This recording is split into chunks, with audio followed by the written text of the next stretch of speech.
Ladies and gentlemen, welcome back to the Gears Pro League. We just got done watching a great series between Rise and Rebel, and we got two more coming up for you tonight. Up next, Pioneers versus the Knights. Woo-wee! Two teams that are favored both in NA and LATAM. One squad in the Pioneers looking to make history, and I think they're actually on the path of doing so. Yep. And so far, they've been doing a good job stewarding over that path. On the flip end, the Knights, they do want to make history as well. But as far as them being close to winning a major, can they do it now? We are not sure after that series we watched yesterday against FNI. But this series against the Pioneers can prove us wrong and have us thinking differently about the Knights heading into the major. So I'm excited to see what the Knights are going to be bringing out tonight, Jacob. Yeah, it's one of those things to where you almost don't know until the match starts, or honestly, even 10 minutes after the match starts.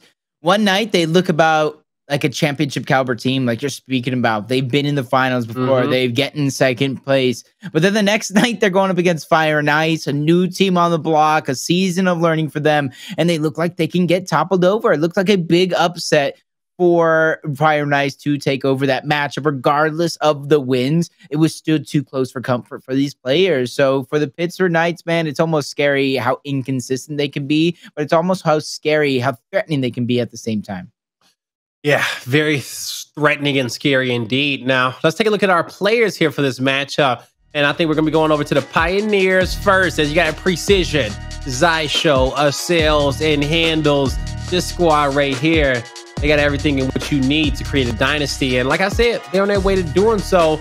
But Jacob, for the fans out there who've been living on a rock, tell me a little bit more about the Pioneers. I mean, other than that dynasty over 4 months without losing a single major tournament, and we talk about Xysho being able to elevate this squad overall, kind of taking them to the next level. But I think this squad has also elevated Xysho. Once you have troops, the perfect troops by your side that don't second guess your calls, that don't have any rebuttals, that just fall in line and do exactly what they need to do, that elevates you. That gives you an extra boost of confidence. And then very, very similar to what I talked about, that Rebel squad. 4 superstar players. If one guy's having a bad game, that's okay because the rest of the team will pick it up for you. But it's not very often that any of these players have a bad game at that cause. Yeah, it's very, very rare indeed. And when they do, they got somebody to pick up the slack. But let's go on over and talk about the Pittsburgh Knights for just a second as well. Because this team right here, Raver, Dezonide, Monkyz, and Chaoz, these players if you've been around a Gears esports scene for a while, but their record this season hasn't been the best in which we've seen for the Knights. It's not indicative of what we know about this squad. But tonight against it's not. But tonight against the Pioneers, we'll see what they can do, Jacob. Yeah, it's one of those teams to where you look at Raver, you look at Monkyz, 2 very hyper-aggressive players. Monkyz makes the case almost anytime he steps on the battlefield to be an MVP. Dezonide, you add in Chaoz with them, kind of round out that leadership, round out that IGLs, and I thought it was going to take some time until they find themselves. When you bring in a new IGL, even if it's a co-IGL, he wants to change things, he wants to fix things, do things a little different than what you were doing before, but I will admit they're taking a little bit longer than I thought they would to really catch fire and catch that consistency that I've been wanting to see out of the squad. Yeah, and it has taken a little bit longer than what we've expected from them, especially during this 4v4 era of Gears. But hey, it comes down to how you're going to be ready to play during the major. And the Knights is coming up close, and we'll see what type of Knights we'll get in. And we're about to get that preview soon. So let's get our player matchup here for the series, as we are about to put Monkyz and Xysho toe-to-toe. And my God, Jacob, look at these numbers here. Wow. Xysho first in KDA, first in damage for execution. Now, Monkyz, he's going to be 3rd in the league in KDA and 3rd when it comes down to damage per respawn. But Xysho being in the top 5 in all those categories is something I'm not surprised about. It's really scary to see because you take a trip down memory lane. You saw a dominant Atmo. You saw a dominant Puffware in Gears of War 3. Almost trying to continue that in Gears of War 2, where you see the host of Killa really take precedence. Damage points and the rest of Get Bronco arrive on the scene along with Vision. Again, Puff really dominating himself. Fast forward a couple years. Don't want to leave out too many, but it's a lot of history. And then you bring out this new generation of players. Monkyz, who really got a chance in Gears of War 4, Xysho, who got a chance here in Gears of War 5. Not only are they toppling over the OGs, the players that are still left around, they're just dominating. They're looking like a scary version of the next generation of superstars that are going to lead Gears of War. Both of these players, one from Latin America, one from NA. Xysho specifically is a max contract style player. If the Pioneers lose him, you got to think they can still kind of figure out their ways because they did it without him. But I don't think they would be as dominant without Xysho. Yeah, I agree with you on that one. And, you know, when it comes down to both those players being superstars, I think they already are with what they've done in our esport. So with that being said, let's start to dive into the maps for our series and see what we will be playing on. Reactor Control map number 1. Checkout Execution map number 2. Vasgar Escalation is map number 3. Then we got District Control and Tomb Execution to round off this series. Now, looking at this from first glance, ooh, how you feeling about it, Jacob? Because I feel the same way I do about that Rise and Rebel series, where those middle 3 maps of, you know, Checkout Execution, Vasgar, and District, I'm like Pioneers all day, right? But I will say this, the Knights did get 3 of their favorite maps in which they get to work on. They're also really good at Checkout Execution and District Control. So this cycle as a whole, I'm favoring the Knights a lot. But, you know, it feels like the Pioneers can do it sooner rather than later. See, I'm kind of looking at this one at face value. I get the feel of aggressiveness. A Reactor, once you get that top spawns, you want to continue to break through. Check out one of the most aggressive maps in Gears esports history. Vasgar Escalation, you've seen it for quite a while. Another aggressive map that plays very, very heavy into rotations. So I want to think whoever can catch momentum, whoever can catch fire, should be able to kind of take the series overall. And I got to agree with you, those 3 middle maps kind of lean in favor of the Knights when you kind of put it on paper. But overall, you got to think of what we have been seeing, what have we been shown recently out of both of these teams. And right now, the Pittsburgh Knights have shown way too many inconsistencies for me that I think the Pioneers, that as long as they play average style baseline game, they have the best chances to take the series. Yeah, they got some chances there, man. You know, looking at it, Pioneers could do this in 3. They could do it in 3-1. Okay, that's just how it seems like it's gonna be stacked up to me. But when we dive into the gameplay and start breaking it down, we'll see how the Knights have showed up to play today. I saw a lot of great things from Chaoz last night against F9, but F9 and Pioneers are 2 different teams. Okay, so. But if we get that same performance out of Chaoz that we did last night towards the back end of that series, I think that they got a chance at pushing, going far against the Pioneers. Do I think that they can come out on top? I'll save it for my predictions, okay, if you guys don't already know it. But, you know, the Knights, man, with 2 weeks left till the major, got 4 super talented players. I just want to see them start to really gel. Yeah, and but I will say, you know, history repeats itself. It is towards the last half of the season that the Knights typically do piece things together, where they do start to pick up those slack and kind of take on bigger pastures. But overall, it's not what you want to go up against is the Pioneers, the very last match of Pro League. I would say, luckily, you know, the UMG and Emergence days, that this isn't going to be the last match overall before that major rolls around. So they will have a chance to kind of backfire in the Emergence days finals with $3,000 in cash prizes on the line. That's where I think they're going to have that last chance. But oof, this one on paper is honestly hard to guess, but I've been saying that all day long. These 3 matchups that we have today in its entirety had me sweating when it came down to our predictions. It does, right? And out of the 3 in which we have, you know, I personally feel like this one may be the easier one out the 3. Okay. And only just because of based off the records and past performance watching these guys play against each other. But even with that being said, still, it doesn't mean that, you know, we know. So with that being said, we'll just go hop into our predictions. And so we'll start talking about the map and where do we think this is going to fall. And I kicked it off last time. You can kick it off this time, Jacob. I mean, just kind of looking at it, the map cycle, I think it kind of favors, like I said, momentum building. It favors the team that is going to be able to take those risks and execute successfully onto those risks. But looking at it, like I said, it's more of what have you done for me lately? And Chaoz did have a massive performance against Fire and Ice, but I mean, That's like having a good performance against me in some aspects. That's not really telling much. Having a great performance against the bottom team in the league means absolutely diddly squat in terms of almost anything, even in terms of almost building the consistency. If they would have taken a loss in that series, I'd be saying even more worse things about them right now. I love this squad. I want to see them prevail, but with how well and how consistent the Pioneers have been playing, added on to those inconsistency factors, I got to go with the Pioneers 100%. 3 games, maybe 3-1, but we're definitely not going 5.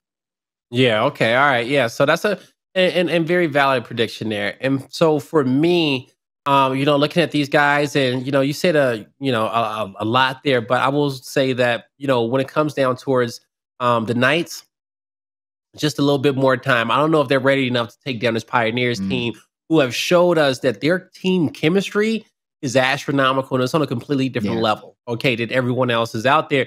And it shows in the scoreboard, it shows in the stats, it shows up in the fashion in which these squads, and in which they beat the squads in our league. And if you're going to beat them, you have to be consistent. You have to be able to play at their pace. And I don't think the Knights can do that today. Maybe in 2 weeks' time, but definitely not today. And I'm going with the Pioneers for this series.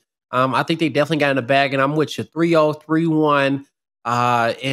We'll see if it comes through. We'll see if the Knights can get us to that map number 5.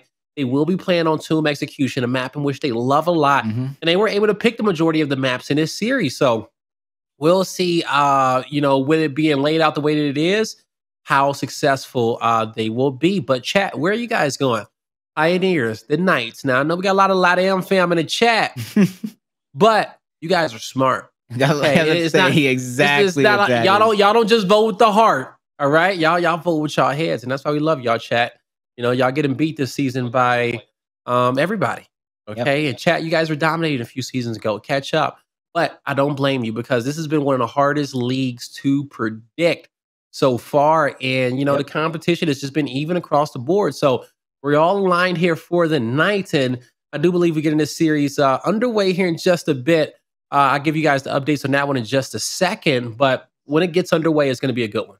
Yeah, and I kind of like the way you said that. There's a lot of Latin American representation out there, but it was smart players, and they're probably seeing the same things that we are. There's just too many inconsistencies out of the side of the Pittsburgh Knights, but we will say that we talked about every single one of these teams here today, that we're going to see all 6 into 3 different matchups have a chance to win that major. So even though we kind of talk about the negatives, we talk about the inconsistencies over the Pittsburgh Knights, if you're consistent, you catch fire during that major weekend, no one is going to remember those inconsistencies throughout the split, throughout the major. People are going to be talking about them being growing pains that worked out in towards the very end. So for the Pittsburgh Knights, man, if you can come out swinging today, you take the series, whether you take it in 3, maybe you prove me wrong, you take it in 5, and you catch fire in those consistent moments during that major, this is going to be a historic moment for you guys and your squad. But in order to create history, you have to beat the team that is making history of their own, and that is the Kansas City Pioneers. Yeah, they definitely are making history so far. And, throughout 4 months, not really, losing a major tournament out there. And they're going to have another chance tomorrow to really keep that streak alive when it comes down towards the E-Days finals. You guys at home don't want to miss out on that one, because E-Days, well, it got revved up this season, and we start giving away points per week. So the top 8 teams, have qualified for the playoffs. That's going down tomorrow. And we got a way bigger prize put on the line. Winner takes all, single elimination, red zone style action. You guys know how E-Days get down. And, it's been fun to watch. And I do know Rise did qualify in that 8th spot out there. Yep. So when it comes down to the teams that didn't make E-Days, I think it's just Rebel and maybe 1 or 2 others that didn't get in there. So, yeah, Rebel, but it's gonna be good. Nice, and I think Hive were the teams. No, one of them did get through. Who got through? Rebel. Yeah, Rebel might have got through. I think it's Fire Nice got through. Fire Nice got through. I think it's just Rebel and Hive that didn't make it. and Fire and Ice did get through. Fire and Ice, man, with the season they're having, they still have a chance to put $3,000 more in their pocket. And honestly, like I said, same thing about with the Pittsburgh Knights being able to catch fire in the right moment. Fire and Ice is the same thing. Once you start taking a couple maps, once you start taking those big moments off their opponent, it makes you believe. It makes you do wonders. Very, very similar to the Noble Squad, who was formerly known as the Fire and Ice Squad in the past. Once they reached that grand finals, you kind of saw their play style change. You saw the confidence being alluded into their game plan. You saw Dyslexic begin to kind of go off, and overall the team, the vibe, the atmosphere kind of got up notches, up levels. And maybe that's the push that Fire and Ice needs for E-Days tomorrow. And tonight could be the push that the Pittsburgh Knights need going into that major. A big win over the Pioneers can definitely do wonders. And the Pittsburgh Knights are also one of those teams, and when you look forward towards tomorrow, I think they might have the most points during our qualification phase going into our finals bracket. So Pittsburgh Knights, they have their good moments, they have their bad. They're just hoping for more good than bad.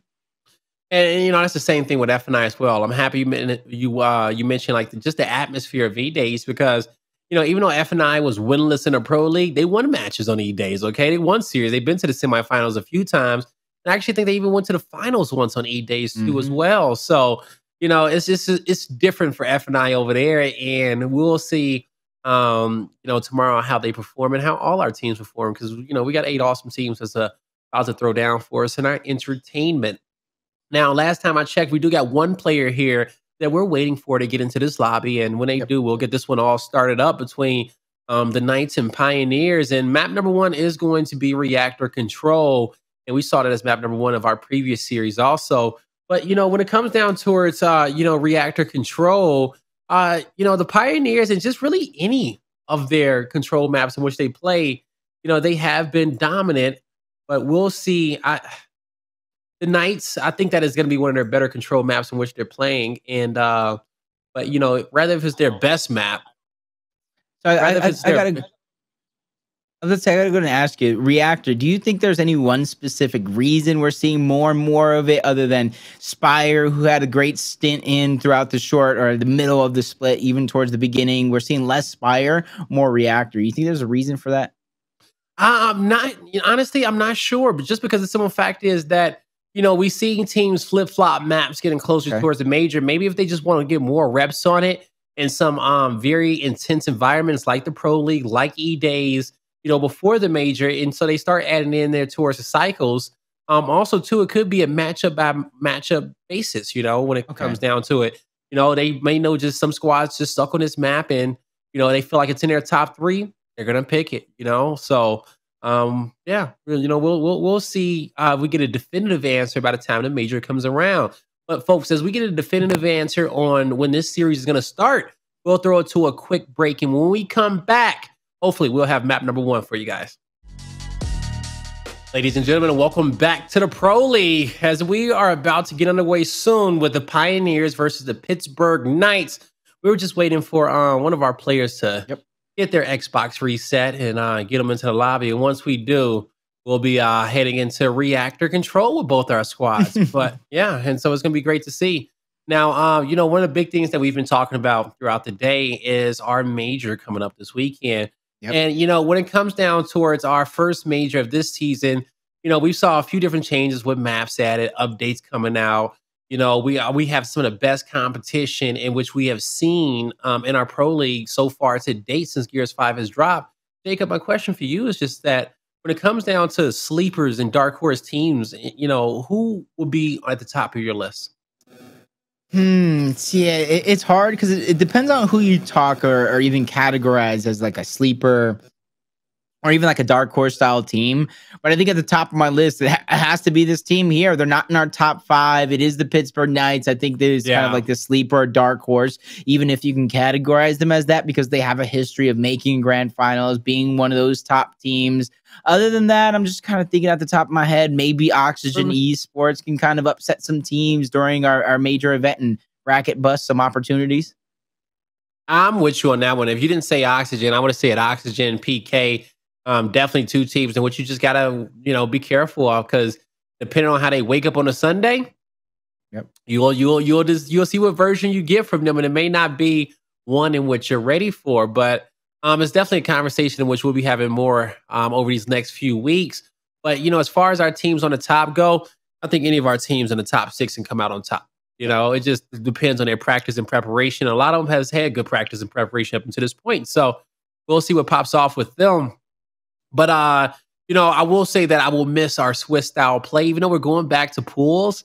Our old version of the Swiss style play, when you get to just watch the teams that are undefeated over and over playing against each other, set up some of the best matches that we've seen in a long time. You get those, like you said, pay-per-view style matchups, grand final style matchups on that first day alone, to where they're really feeling each other out. And that's where the teams make that decision. Do you show the whole playbook and force them to beat us? And if they don't the first time, you can throw the other half of that playbook at them in that second series. Because if they can't beat you once, it makes you think you're going to do it again. But on this one, it just gives these teams, more reps, more practice, more chance to kind of warm up. Even though you don't want to lose up any of these matches, you got to be warmed up and ready to go before the tournament actually starts. You have that cushion of playing those reps, playing multiple teams in your pool. Hopefully you get different looks, different play styles, and you kind of know where you're at and where you need to press forward for the remaining days. Yeah, and so it's still a lot in what you can't get from those pools. I want to say last time we had it was, back when we actually had our majors popping off, actual live events. So that was probably back in Mexico City 2020. What also event that was. If you guys were at Mexico City Gears esports event, the last event that we had on land, put a 1 in the chat. I'm just curious. I'm trying to see something real quick. See how many of you guys out there was traveling with us. 10 toes down, flight after flight, country after country. The taco spot, that couple buildings. It wasn't even up the street. It was just a couple buildings up the street. We got the whole Gears fam basically running all the tables every night. Oh, man. That was, and then across the street was another one. You had two different, they had the 7-Eleven, you had the Oxo right across the street. And then me and Ryan, the commissioner of the league, we found this the guy just on the cart. He had a cart right outside. Never forget it, man. Just the carts have the best food. Yeah, exactly. And they just roll around. They're just waiting. And it's usually have a line too, man. I can't wait. First event has to be in Mexico City back that we have. We spend a lot of money on food. We spend a lot of money on food when we go there. Like every night, 12 El Pastor at minimum. At minimum. Each person. Not even for the table. That's each person. Each person, okay? Plenty of tomatillo, lots of guac, lots of pico de gallo. It's everything. So I'm excited now. I got to kind of put myself in the fields a little bit, think about that last event, the largest crowd we ever had with all the signs and the thunder sticks, all of it, it was great to see. So, in that crowd, we saw, it was a lot of Pittsburgh Knights fans out there, Yeah, it was a ton of them, and it was the comeback in which they kind of made against Hive in a losers finals, I want to say it was, and they go up against Reciprocity, and, they have this lead, but in the end, they just couldn't close it out there. It was an amazing event to be a part of. But I will tell you something else I'm happy to be a part of. This Reactor control, okay? As it is currently loading up for you guys at home. It's the Pioneers versus the Knights. We finally got all the players in the lobby, and they are ready to go. I just want this to be a great series, Jacob. That's all I'm asking for. And I think it can be.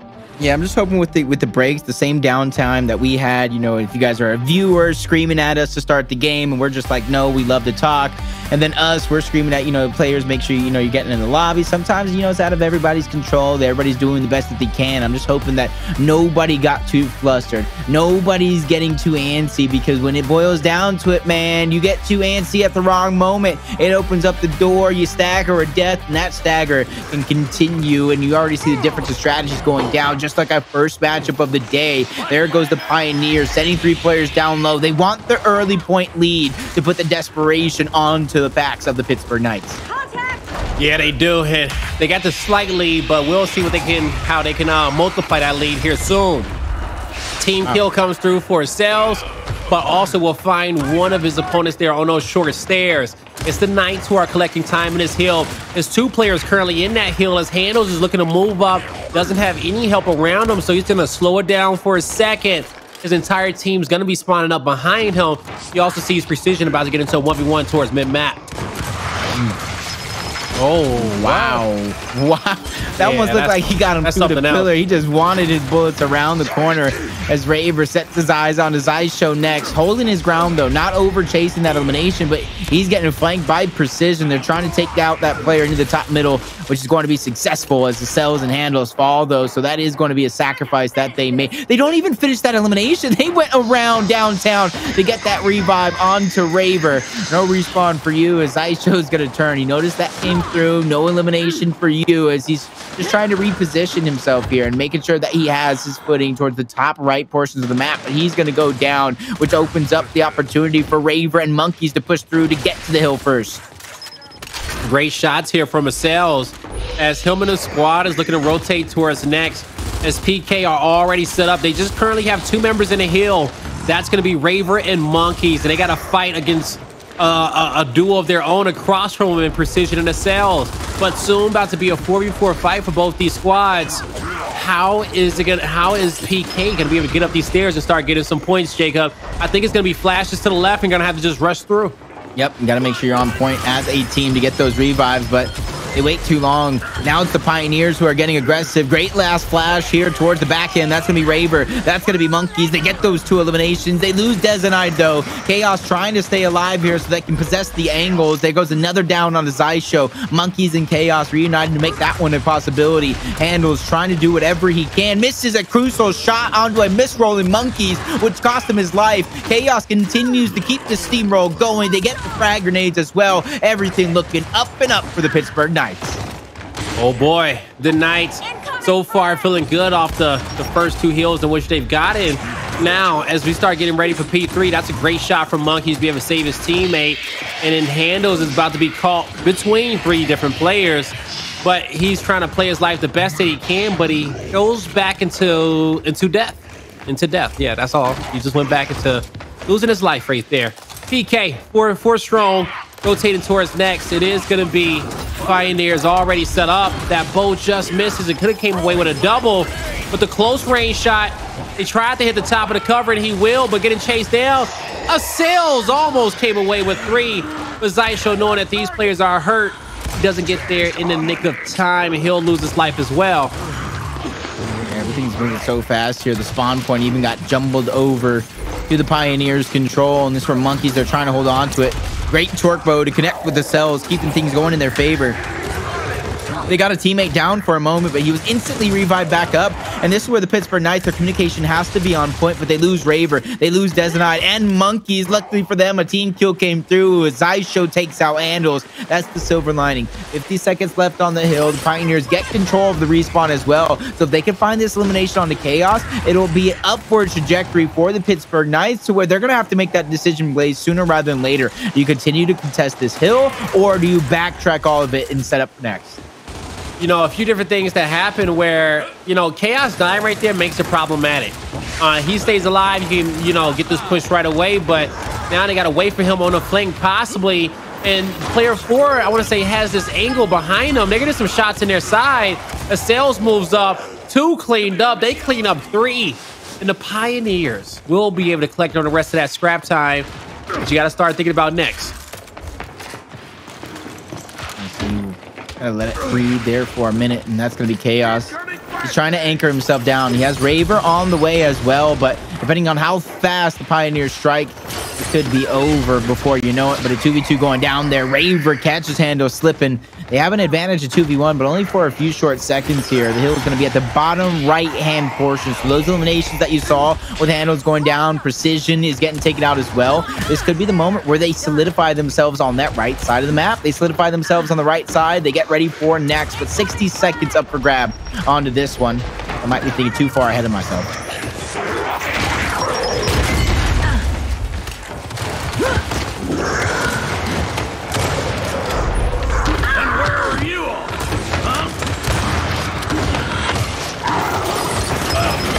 Acells goes down. Xysho falls as well. Great teamwork. He does fall right there. Great Knights. Teamwork indeed. Yeah, you know. And so he did good. He did good ultimately. But, you know, and he being the members of the Knights, you know, Xysho stayed alive as long as he did. The Pioneers was coming up to support him, but ultimately that was a good team fight won by the Knights. So you got, what, 60 seconds of time? Not 60 seconds, about 18 seconds of time left on this hill. And now you got to start thinking about next. 3 torque bows left in the hands of Chaoz. This is a 2-2 from what we can see on this side of the map, as they're going to have some clean sight lines across. They don't know Chaoz is here. Pioneers may think only 1 player is down, but now they know it's 2 for sure. They have the high ground on the next hill as well, so anybody kind of contesting it and attacking on the side of cross map Hndles going down. That was an opportunity there, because you see them beginning to swarm. Look at your mini map. That's going to be Raver. That's going to be Dezonide trying to take this 1v2 situation. Acells gets one though. Not only is he buying time, he's buying hopes and dreams for the Pioneers, as they have about 40 seconds to come back. Raver's doing a good job holding the line. The rest of his teammates are doing a good job as well, picking up those eliminations as Raver's being pushed back. 2 members of threaten him. Reinforcements are definitely there, and a headshot coming through from Chaoz, and it's Hndles again. He's beginning to get bullied by Chaoz, and he only had 2 bowls from when that rotation started, so he put them to good use. But his teammates need to get these kills on the opposite end of the map. Acells has done such a good job playing his life, getting the double kills, where he has created a prime opportunity for his team to come in and get some good positioning for some time. Hndles over the top, he's being contested. This is not necessarily a bad position. It's not a good necessarily either for him, but he's going to see everybody begin to rotate over to try to make a push for the hill. If they do, as you see from multiple angles, Pittsburgh Knights trying to funnel in. Chaoz gets taken down. Raver gets lancered out. Dezonide meets his demise. Only 1 player is going to be left, and that is going to be Monkyz for that short moment. He's trying to reposition himself, grab that shock grenade, which is vital, as the Pittsburgh Knights have now lost the lead. The Pioneers, for the first time in the game, have control. It's only 5 seconds, but something's better than nothing. It is better than nothing, but considering how they started, I want to say down by about 60 points. The comeback has been clean for them, and you know, they just take it slow and steady from the early game to the mid game until they can get control of the map, start controlling the pace, where they got PK rotating into their hands, because Pioneers, they're rotating early, they're playing as a unit, they're staggered in deaths, and like, look at this, they get 1 kill, they Wolfpack as 3. Oh boy, that shock was great, but Monkyz won't be able to survive that, as Chaoz has to retreat and help his teammate here towards the back lines.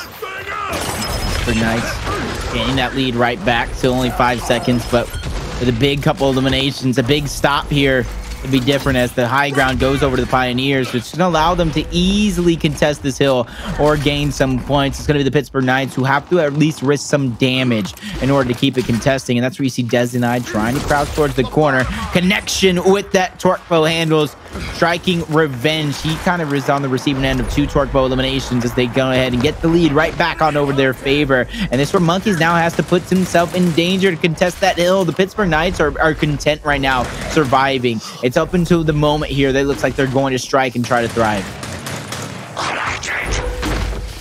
Or not, maybe not. I love how they're going back and forth just to gain the time. They're working together, and they say, hey, you know, we don't like this fight to push up the hill just yet. Player 7 just rotated back on over. That means that Acells has joined the fight as well for the Pioneers, and he has a great Lancer angle. He's pre-firing that, getting hit markers, letting his team know. You see the bullet tracers coming through. He's finding them, and he's just being annoying. Monkyz cannot keep this hill neutral, and the Pioneers still getting a good amount of time off of this. Yeah, and so I'm saying that high ground, man, on this hill for Reactor, even though it doesn't seem like much, it's a massive advantage, especially in the hands of these elite players. Dezonide figured out a way to kind of go around the map to get that torque bow, but Monkyz goes down. Chaoz looking like he's going to get taken out as well. That's a double kill from Precision. Dezonide putting that early torque bow to use, taking out Precision, but the rest of the team, nobody is really getting some ground here. A great start for the Pittsburgh Knights, but a great comeback effort for the Pioneers in the middle portions of this game. I feel like that last team fight that we just watched gave Pioneers a lot of confidence, because as they were waiting, they were just waiting for PK to push into them, and they never did. So Pioneers knows that, okay, well, y'all kind of scared. You know, you didn't make the play that you had to kind of make in that moment. And now look at it. Pioneers are still getting time. PK was not able to rotate early and get a better setup over here. It would have been better for them just to die, get better spawns, and get some keen positioning here for this next team fight. But 1v2 situation, Precision goes down. Well, we'll actually have some help. The quick revive comes through, but not for long, as Precision's life will finally... Actually, he's still alive. Hndles gets taken out. Flash to the side. Chaoz moves up. That's one. Looking for the second, but he's just going to put out some damage there on Xysho. Now, as far as points in the heals go, that's Acells looking to fight a 1v3. can't do it all by himself. Yep, Chaoz has the big picture in mind. After he got those eliminations, immediately makes that rotation over. Just in the nick of time, dude, because if he was just any bit slower, he gives up that high ground. But I think they know, the Pioneers know they have to push him out. They have to get control. On multiple downs coming through, though, nobody able to clean up any of these eliminations just yet, but Hndles going to be that first player taken down. The revives will commence and continue for the Pioneers as they're trying to survive in this situation, and the tables have definitely turned from that last hill. The high ground goes over to the Pittsburgh Knights. So it's now the Pioneers who have to risk damage, have to risk their life to keep this one contested. But I talk about a risk. Acells goes in. He gets 3 instantly. The 4th is going to be stolen away by Precision, but an overall wipe by the Pioneers. Big wipe from them. Now they're able to get in there and collect on the rest of that time. It's a good amount of time at that. 65 seconds left. The bow was acquired by Precision. He gets 1 kill, but taken out there by his teammate. And I was Acells having a lance or 2 as well. Just that Precision was on his last down, so he got a headshot to buy it. So that bow's on the ground in the hands of Monkyz. Misses 1 crucial shot. Can he reload? Yes, but can he get a 3rd one off in time? He only has 1 bow left. He went for the splash damage. Didn't get much. The nades are picked up. But at the end, when it's all said and done, the Knights, they got control. I'm just trying to get time left on the hill, even though they got control for now. It's only going to be for so long. They have to kind of get ready to rotate off towards this next hill, but they want to try to bleed it dry simultaneously. They're within grasp, within reach to tie this game up. The Pioneers, even though they don't necessarily have to go for this one, they want to contest it. Acells breaks through yet again. Back-to-back kills as he takes out Raver and Chaoz. The remaining players will fall. Monkyz and Dezonide. Back-to-back double kills. Acells gets 2. Precision gets the other. Not only they stop this point gain from going through, but they're going ahead and even getting more onto their totals. It's only 48 seconds, please. 48 seconds for the Pioneers to 95 for the Pittsburgh Knights. All right, now, as we head here towards next, PK already set up across the board. Playing this one really close. But Hndles getting some good shots in on Chaoz. They move in. They didn't even see him coming. Acells right behind Raver. And now the Pioneers, knowing that they got numbers, they just have to be aggressive. Trade out the kills. They'll be okay. Precision repositions. He's going to be able to pull out a Lancer and harass Monkyz a bit. Oh, actually, he's having a duck and dodge between 2 players. Monkyz is on the flank on Hndles, letting his teammates know they need to push up and get aggressive. Say teammates weren't there at first. It was looking a little slow for Monkyz, but overall, in the end, they were able to kind of hold down, get those eliminations, and lock in the hill, forcing even a split spawn to come through for the Pioneers. Precision on one side of the map, sending people there on the side of the Pittsburgh Knights. They have to at least worry about them. They have to at least contest them, which is going to spread open the defense. Almost a flank opportunity to come through. A frag grenade to get his teammate out, but luckily they get Xysho as well. Chaoz continues to be on a roll. He gets a double. Monkyz gets the 3rd. At least Precision around the map on the other side. He has some help from Xysho, but there's no hill, there's no weapons, and there's only 28 seconds left on the old. Yeah, PK got all this time. They'll be down by 1, but I don't see the Pioneers playing for all of that time. They are going to compete for it. Since they're already here, why not? Go in there, get the kill, stop your opponent from coming back. But they got to start rotating for next soon. They do know it's going to be at a neutral hill, so they don't have to rotate too early to contest for that one.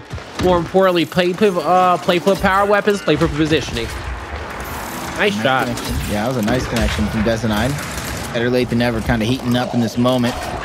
Less than 30 seconds separates these 2 teams, but less than 30 seconds is also the goal for the Pioneers as Dezonide and the rest of the Pittsburgh Knights. That's some splash damage on the Xysho above. Probably got the call out. Monkyz was looking to get aggressive, but the reinforcements there makes him second guess that decision. He's going to be pushed back a little bit, regain some health before he repositions again if he so wants, as Raver just kind of backing 1 player down. He has the shot grenade to buy himself some time if the players do want to continue to aggress forward. He sees Precision going wide to try to get the angle. He's getting crossed over the top. Chaoz is there, but he has his eyes on the wrong prize. He gets taken out. Acells again with another massive double kill. The lead change goes over the Knights, though. 15 seconds. The hill will come contested. Both of these teams have the opportunity to win, but it's the Pioneers who are now in the driver's seat. Oh boy, Pioneers being able to break through, get those kills, and now they're about to have their lead change here towards the back portion of this map. PK, they have fought hard, but they have to rush. They don't have much time to work with. 8 seconds on the clock. They need a touch. Here's the pressure from the inside. They will get a foot in the hill for now, but they have to win this fight. It comes down to this. You could hit the front side of Big exchange there. Big battle one for Dezonide. Immediately gives him the angle to get the second down onto another player. He's rotating towards this next hill rather quickly, but he's going to come one-on-one with another player. And not going to go for the frags, so every weapon is up. I believe the torque bow. An opportunity for the Pioneers here to go ahead and use their numbers to take advantage. The hill is going to be contested from one side. That's precision. Followed up by Acells. Shock grenade to try to give the upper hand. Frag grenades even getting tossed out by Xysho. That's going to connect. That's a double kill. A third one is there. Raver goes down. Monkyz trying to save it, and he gets taken out. Wow. The Pioneers will hold on and take map number 1. What clutch nades from the Pioneers there in the late game. But not even just the nades. The teamwork as a whole. They took it slow and steady to be able to come back into this map and get the victory, because I felt like the Knights was controlling the majority of the time. 23,000 damage for Raver, 25,000 damage for Xysho, the top damage dealers for both their respective squads. My God, what a close series that one was. Pioneers just barely got it done, but that last dash towards the hill, those final few seconds, super exciting. Yeah, and you got to give it up to the Pioneers, though. Even if it was kind of a slow start, even though there was moments where the Pittsburgh Knights were kind of getting back into this one, they stayed focused. They stayed in control of the game, and they stayed with their aggressive game plan in mind. They continued every opportunity they got to hold on to their numbers. They held on to the high ground to go ahead and keep the lead intact, to keep the lead in their favor when they did have it. And that's the thing about Reactor. High ground on each one of those corner hills, because it makes your job a lot easier to even contest the hill. You just stand there around the corner. Rather, if you're going for the low ground, you have to risk damage. You have to risk your life just to contest the hill. And so, and we see that when it comes down to this map, that teams will choose the spawn side sometimes to kind of rotate through those hills so they can do their best at being able to contest and have that high ground and not be playing from that low side of the map, having to walk their way up into the hill. The only way that you're really going to break through that is if you got those nades, just like how we saw the Pioneers hit those final few seconds, because I thought PK was in a winning position, Jacob. Yeah. They got to that hill first, or at least Dezonide did, but the rest of the team, honestly, I believe it was Monkyz and it could have been Chaoz. They were a little slow to that rotation, right? So there were some of the players that were staying on towards that hill. It was only 3 seconds towards the end, so they kind of had to contest it and bleed it dry to ensure no sneaky victories that came out for the Pioneers. But that slow rotation really cost them. There was a 3v2 on the hill, and the Pioneers struck. Yeah, they did. I think that was Hndles who picked up those nades at the end and came out big.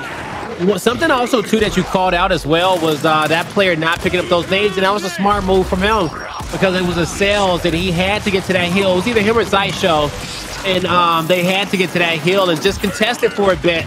Luckily for them, their teammates had the nades on the back end, and they came out on top. So, congrats to the Pioneers. This was hard fought. This was a tough one for them. And it was actually Xysho with the nades. I thought it was Hndles. Great nades. Hndles got the headshot there, and they get the final cleanup. Yeah, it was Hndles. I know Precision and Acells were kind of like towards the back end. They ran past everything. They knew, like you said, the presence on that hill, the contestation to come through to make sure that they cannot just win right in their faces was massive. And then you give Xysho an opportunity, one of our players, to watch first in KDA, first in damage and respawns. He is going to make you pay. Back-to-back double kills, big plays from Acells, big plays from Precision, everybody doing their part. Hndles just honestly being a thorn in their side from multiple 1v1 scenarios, buying team time for the Pioneers to get the hill time at the very end of the day. And the Pittsburgh Knights, when they kind of look back going into map number 4, if it does go that far under control, they have to know when and where to attack these hills. There was too many times that they were actually kind of successful on some of these hills, but there was like 30 or less seconds for them to kind of win. And 30 or less seconds means you maybe get 10 or 15 because you got to make a rotation off of it. Yeah, you need some of that scrap time that's going to be left behind, so you can rotate to next, get set up, and give yourself as many opportunities as you can at that next team fight. So the Knights find themselves fighting for a lot of those hills at the back end of it, being able to have to play into the hands of the Pioneers, having to be the offensive squad. And like it was just a lot of scrap time in which they were fighting for, and scrap time could have really won them the game with the position in which they were in. but that's just how close it was. And the Pioneers, like they always do, they find a way to clutch up in the end. But with that being said, we got to start talking about map number 2. Is check out Execution. Both these teams really talented, but the Knights, they have had a lot of reps on this map. Did you see their series last night with that last second flank from Dezonide in that round 11? No, I actually didn't. I didn't get a chance to see that one. It was bro, I'm just gonna say this. I'm just gonna say this. Okay, it was a 4. They just round 11. Okay, they smoked the platform and he bot walked all the way through nades and he flanked the whole team. Okay, Ribs caught all. He bot walked all the way through nades and got the flank as Fire Knights was fighting for their lives. But little did they know, little Dezonide was on the flank, ready to mess things up for him. So with that being said, the Knights, they have a lot of great reps on checkout. They do. But they have a lot of great reps on checkout. This map can really honestly go either way between these two teams. Yeah, no, it really can. I'm going to be looking for the front spawn players from both of these teams. 2 different opportunities to go into the plat side. Throw some flashes just like you did. Throw some smokes as well. Get in towards that middle lane. So once you see a player begin to kind of get heated up on this map, you see a lot of the eliminations going their way, especially if they're getting the damage very, very early on. You spot out that player early, you can get a feel of their game plan, figure out where they're trying to attack. But the threat really comes in when 2 players are sharing that duty. You got 10 kills combined between 2 different players. You don't really know who to spot out to get the information from. It's when one player is getting all the eliminations. Even if he's not getting the damage, you know where the focus, the team strategy is. So for both of these teams on checkout, especially with how fast paced it is, how fast a lot of these rounds do go by, they have to be able to adapt and react quickly.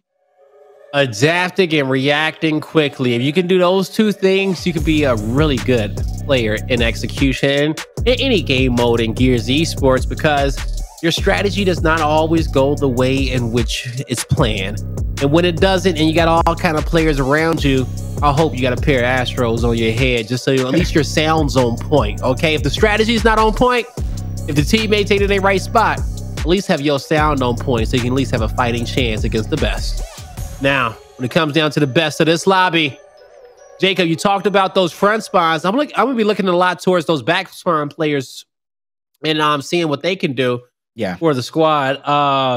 Because when it comes down to the back lane on checkout, it is super, super important, just because the simple fact is that you see everything, okay? I feel like that's where you want your IG on the team. In that back lane, throwing the smoke, shooting for the squad, calling for the troops. And I think in that spot, it's going to be Dezonide versus Xysho, and I'm super excited to watch that matchup. Yeah, I talked about kind of that front spawn player telegraphing a lot of the play. It's that back spawn player who's kind of usually calling the shots, calling that focus, or at least putting out the brunt of that damage. And like you said, their role is just so important. I don't think it kind of gets spotlighted enough. I don't think it says enough, because it's also that player that really stops a lot of those back lane pushes. So if your team gets elimination, pushes forward, it's that player who kind of stops the sniper pickup, or at least delays it from coming through, gets damage on any players rotating in through the middle lanes to try to get a flank and a sneaky elimination onto anybody. And they all have to do it while managing to see through a smoke. Maybe they threaten of pushing through a smoke out wide. So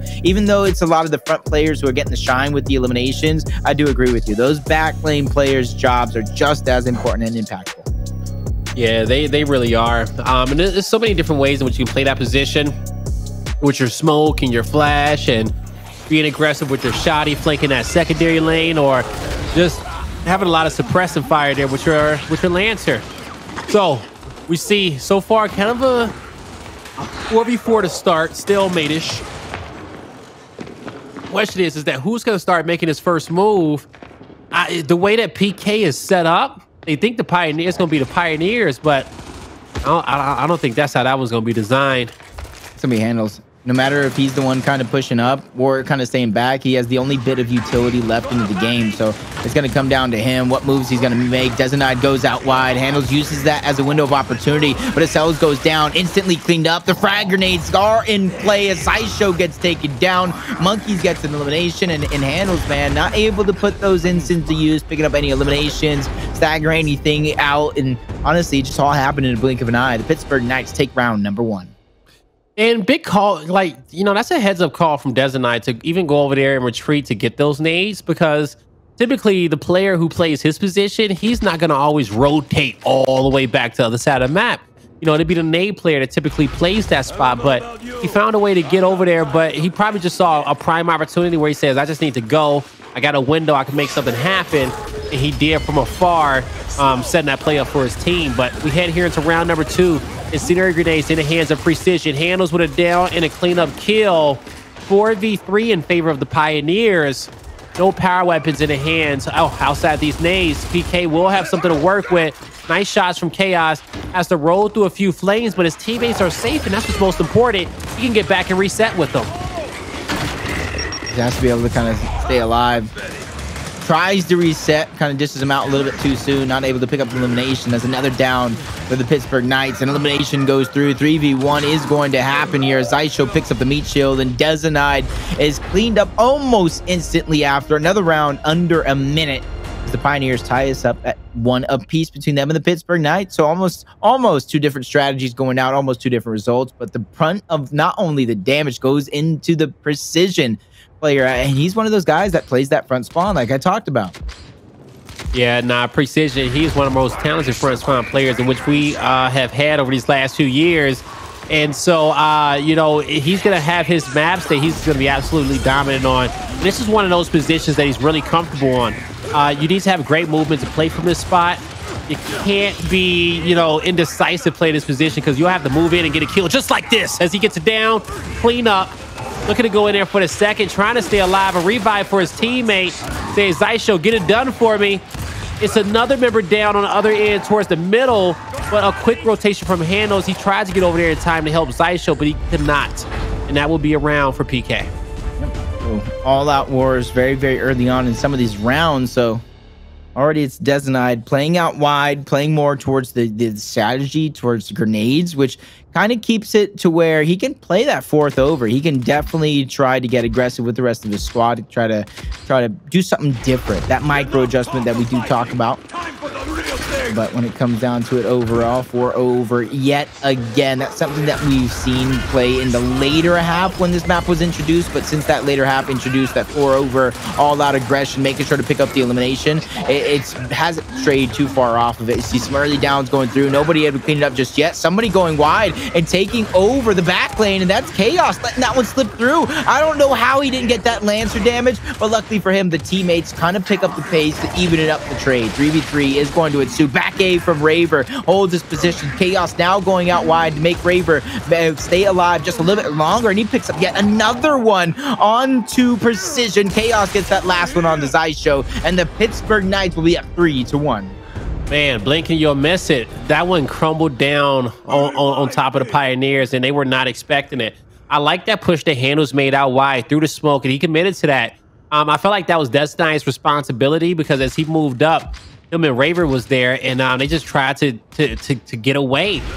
You know, they eventually do, but you know, it was the Pioneers who I felt like made a great initiation there, and that team fight just did not work out for him in the end. Now we head here into round number 5. Raver with a flash in hand. He tosses that back lane. We see 3 players back lane. Raver's just trying to put out some damage. It is some decent shots. Revives comes out for Dezonide, but body shot is there.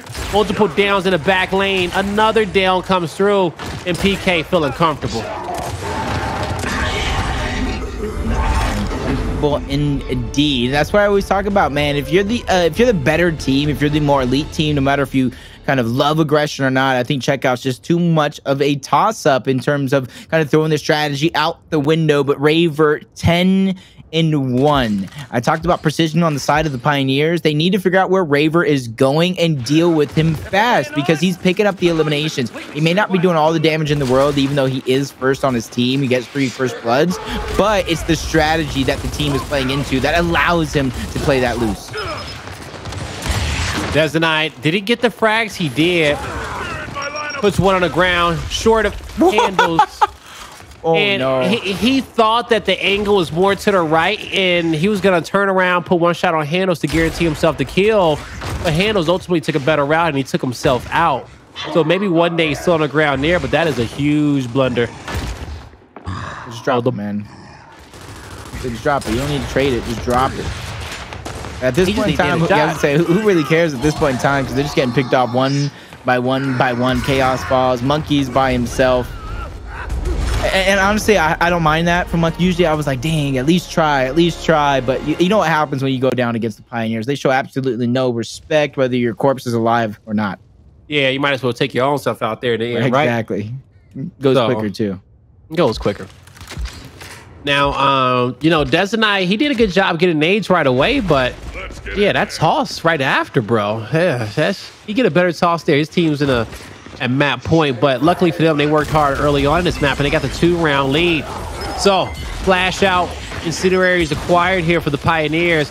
They're gonna rotate back lane to defend this. And you know, my question is that, like, you know, as you have so much pressure here on the platform, where do you get your next advantage? The Pioneers, they found the nades, and that's what I was looking for. I don't think you see it. You don't toss a nade here. That's all Lancer fire. He's gonna slow down just a little bit. Oh, he sees Dezonide gun, I want to say. No? Yeah, he's gonna go for the side angle instead. I like that. Laying out wide here. Maybe even try to bait Raver out. 3 players kind of funneling over. First instant not able to connect. Raver staying alive. Monkyz dishes a frag grenade. There goes the 1-2. They lose Xysho. They lose precision. Sniper in the hands of Dezonide as well. And both players for the Pioneers are split up. So if they realize that, they can easily try to take advantage. But almost looks like he body shotted his own teammate. Almost headshot Chaos. Almost going down, but Acells peeks out yet again. He gets taken down, which leaves Hndles in a 1v3 situation. Honestly, if we can catch somebody with a sweet spot, get some early damage, but now that they kind of regroup, reposition themselves, this is almost going to be impossible. Almost as they move in, they clean it up. You know, definitely impossible. The way that they had Hndles surrounded there in that moment.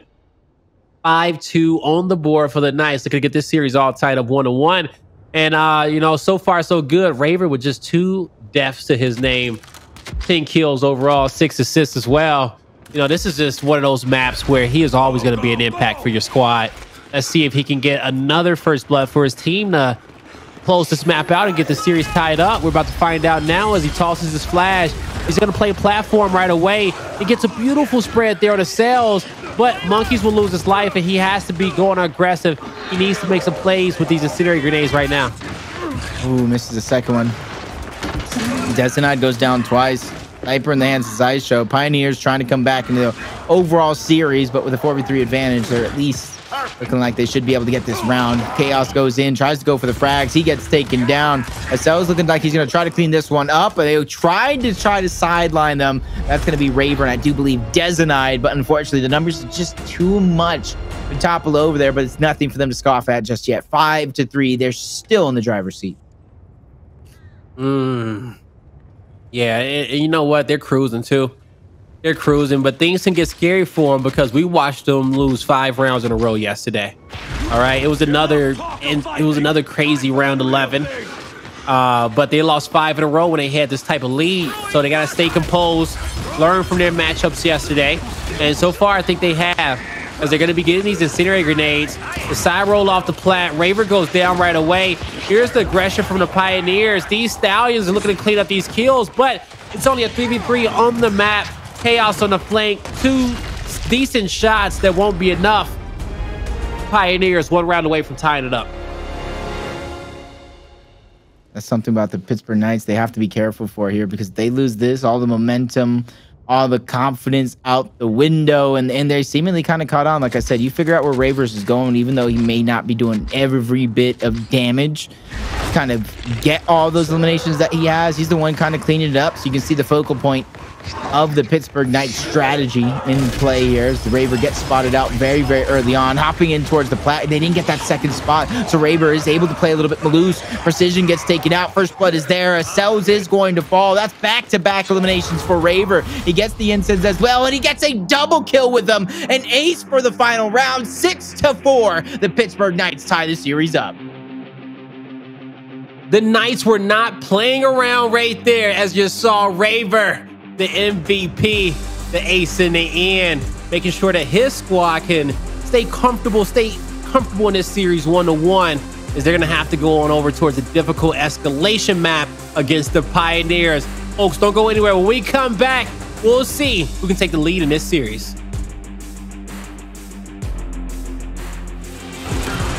Ladies and gentlemen, welcome back to the Gears Pro League. We are halfway through the series between Pioneers and the Knights. And man, what a series it has been, all tied up 1-1. But PK came out on a map in which they love a lot and they perform as they normally do. It was a nail biter, but they stayed consistent. They stayed locked in. They was able to pull away with another close win here on Checkout. Yep, it's also the 3 middle maps that we kind of agreed on that Pittsburgh Knights, if they're going to win this series, or at least have a shot at winning this series, it is going to come down to those 3 center maps. To start with Checkout Execution.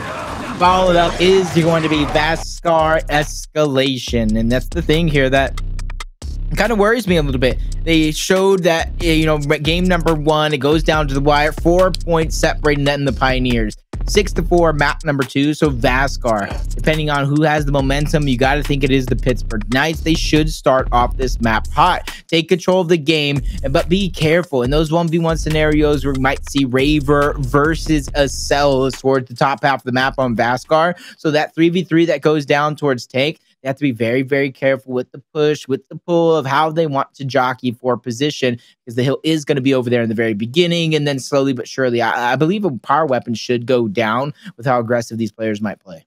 Yeah, I think it definitely could be one that goes down. You know, maybe one towards the tank side of the map. We'll see what happens, but I do know one thing. I think it's going to be pretty light throughout the first 4 rounds as they play base and try to build up their secondaries and just really work their rotations, get them warmed up. You know, because both these squads are really talented on Vasgar, but only one can prevail. The Pioneers have absolutely, I've seen them 5-0 some people recently, okay, on this map that wasn't even pretty. We'll see what type of gameplay they're going to bring out, because I think they feel like this may be their best game mode. I think it's definitely the map and game mode that really showcases the best of the Pioneers' talent. What you think? All out war towards the bottom actually starts off with a 1v1. Some late rotations from a couple of players. It's going to make it a 2v2. Top half of the map, we got a 2v2 as well going down, but that control over the actual hill location goes over the Pioneers for a moment, but Xysho gets greedy. He popped in the hill for a moment, took too much damage. It really cost him his life, but precision, trying to even up the trades. He lands some crucial shots onto Dezonide as well as picking up that elimination here. But the capture is going to go over to Dezonide and the elimination. Some flashy footwork to go ahead and turn the ties and the point gain on over to their favor. Now with 3 members of the Pioneers over here towards this A side of the map, they're going to try to play for this home hill setup. Now in PK, they got enough personnel over here to be able to defend against this, but you got to get at least 1 kill, and it starts there. But Acells did find a kill of his own. Xysho would trade that one out. I think this is a 1v1. Xysho, Acells. Xysho versus Chaoz, as Chaoz is starting to get crossed in his back by Precision. And the C Hill will go on over towards the Pioneers. So great 3-man team fight over there that worked out for him. But I don't know if they'll be able to get a foot on this hill for this decap just yet. Yeah, they should, no problem. There's only 2 players over here from the Knights. They're going to be playing for the home hill down low. Yeah, Hndles just gets caught off guard by Dezonide. I don't know if he knew Dezonide was there or not, but Dezonide just takes quick advantage. Instead of going for that early capture, he's trying to make sure they win that team fight towards the bottom half, because they're going to get 2 hills if they win this anyway. Then he can worry about that decap a little later on as the spawn comes through. That is going to be Hndles, who he just stretches. He runs past Dezonide to try to keep the game going, because instead of doing that, his other choice would be to fight Dezonide in a 1v1 scenario and bringing it down to a 50-50 where Dezonide already has the advantage of positioning.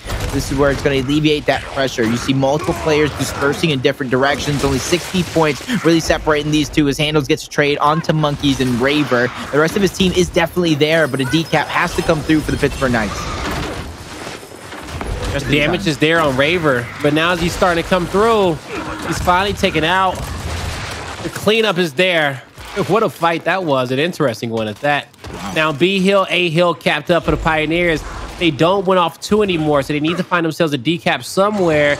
And I think soon they can get themselves a flank at C, but they don't really need the flank just yet. Maybe now with a player dying, and I think Xysho knows that. So he's telling his teammates stay alive, that he's on his way.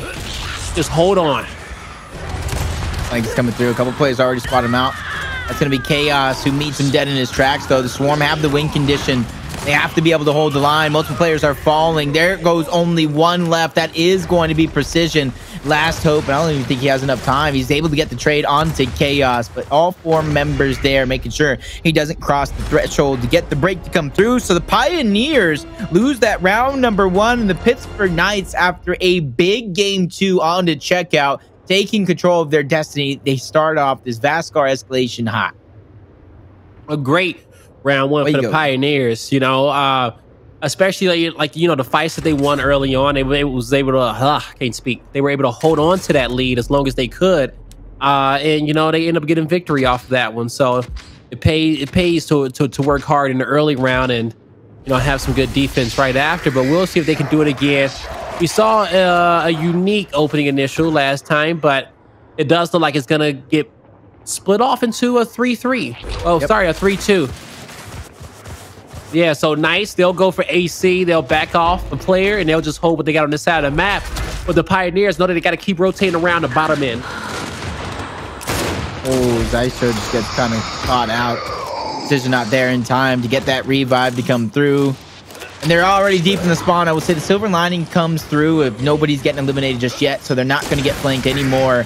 As Acells just gets headshotted with the bolt talk. Raver just continuing to put out that pressure. Precision meets his demise, but they're on the other side of the map, like I said, so it's not too much to worry about just yet. As Xysho and Hndles spawn up, they get their home hill back, so they're going to lose the neutral. They're going to be pressured here, but it's not a situation they are unfamiliar with by any means. Nah, it's not one that they are. They've been in this situation plenty of times before. It's a 2-man rush for the Pioneers up top to go for the home hill, but they'll run into one player, and Dezonide with a well-timed flank. He's there to help his teammates out, but not able to take a kill to the grave. Just some downs and some damage.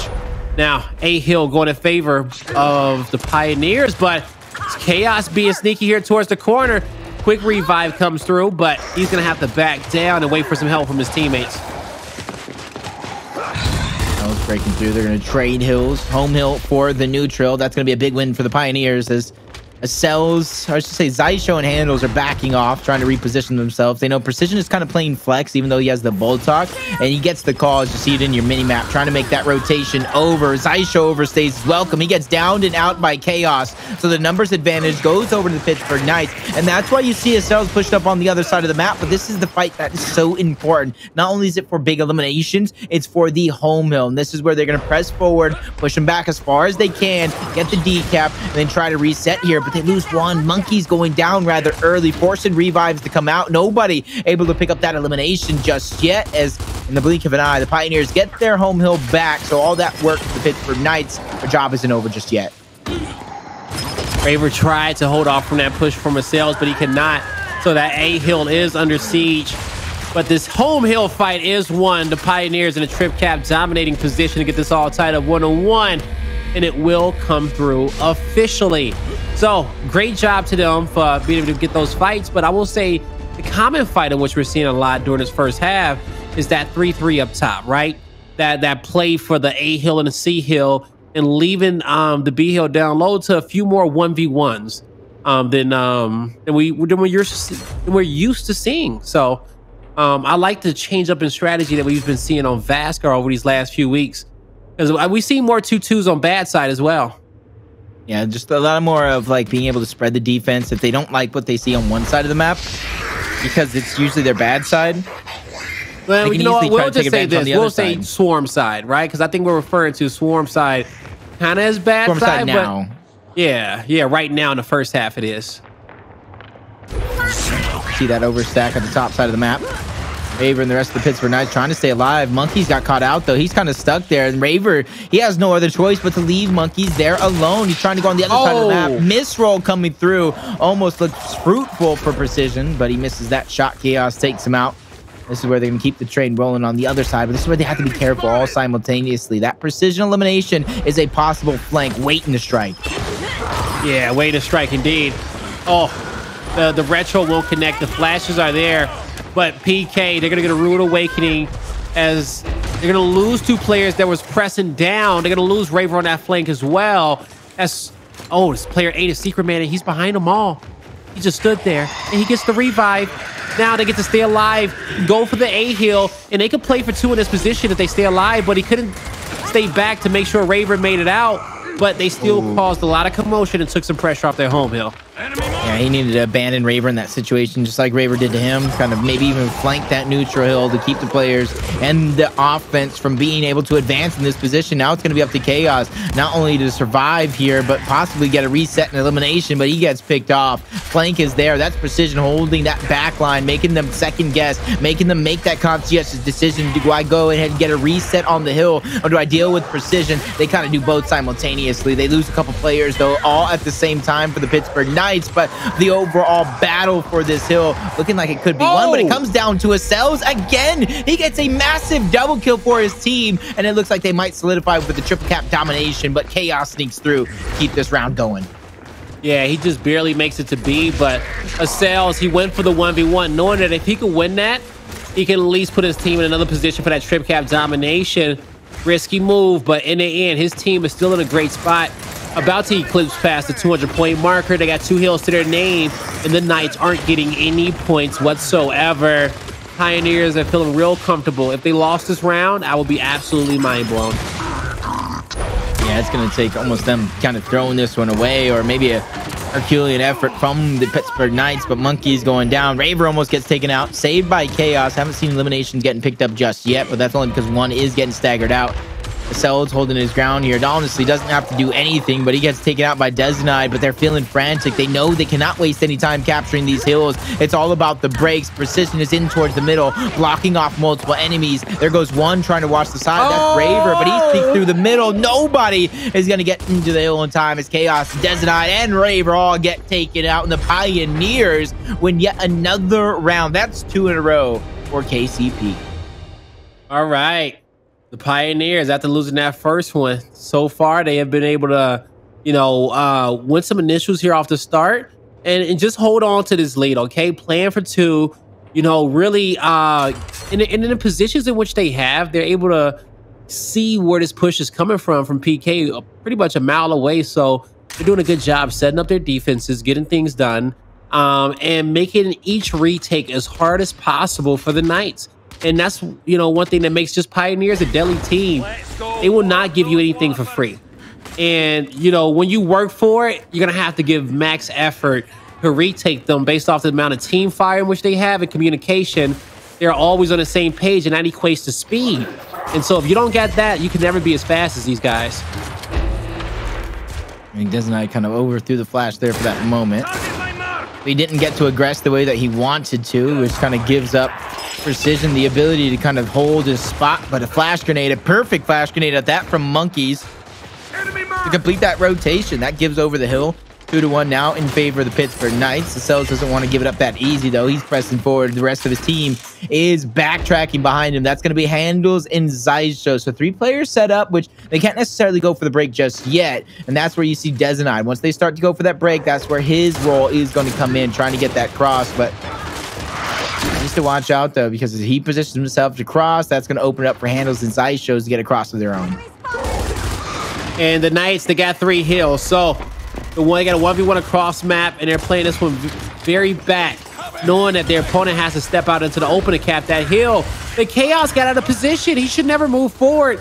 He just needs to hold that with a right hand on Lancer, and his Raver wants to go flank. So Raver was trying to proactively get the angle, but the play will crumble. Trip cap domination coming through, and it will. Yeah, like if he doesn't die there, PK wins that fight. My only worry here is this Pioneers waking up. Are they waking up? Are they catching on to the tricks and looking like they're going to steamroll the rest of this? Because 3 straight rounds, no matter if they were close rounds or not, that's a confidence boost for the Kansas City Pioneers. That's a momentum shift on over to the side, because round number 1 did go over to the Pittsburgh Knights. So our weapon, we kind of both predicted this would go down sooner rather than later. Snipers in play, but on the side that it is, it almost kind of given up an opportunity for the Kansas City Pioneers to smoke it out, to flash it out, and try to get a quick pick on that weapon. All right, here we go. As we head here into round number 4, the retros, the shocks, everything being picked up.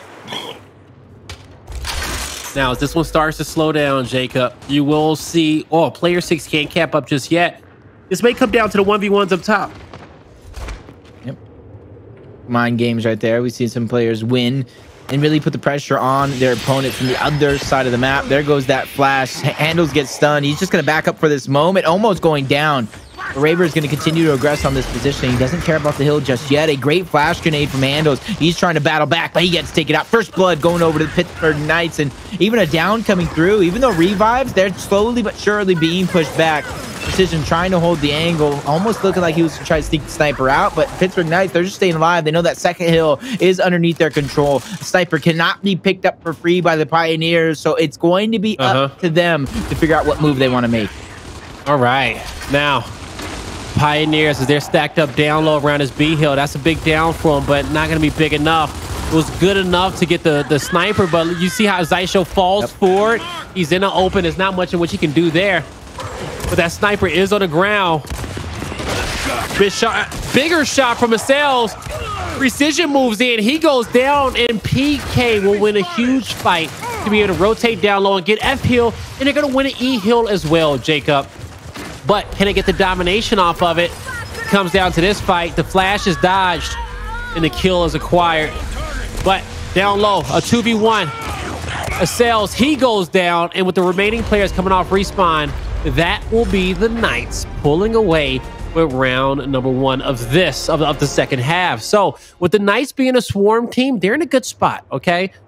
They just want a crucial round on their good side. But coming over here towards this next one, they may have to go for this quick pick sniper, Jacob. Pull away with that one and see if they can get set up.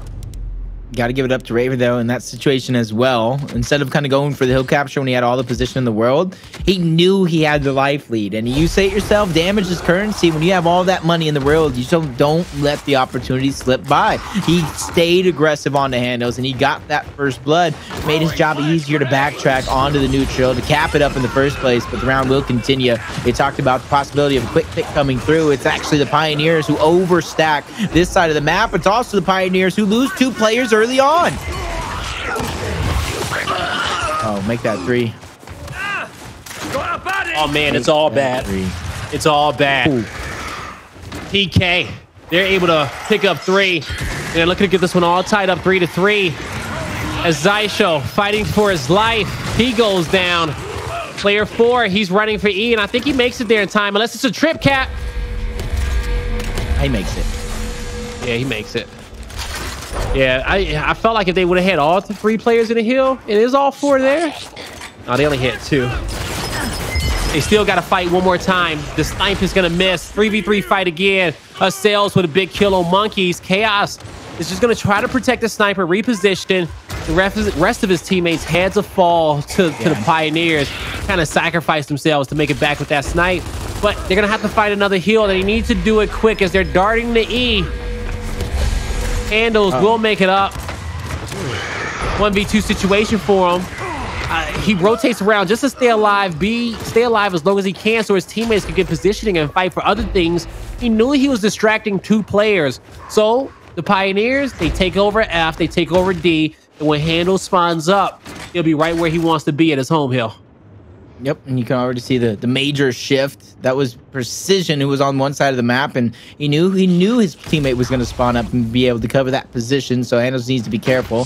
1v1, that is Raver contesting him on that side of the map, and these are 2 players who've been battling all map long. This is the 6th round as Precision almost gets caught with his headshot.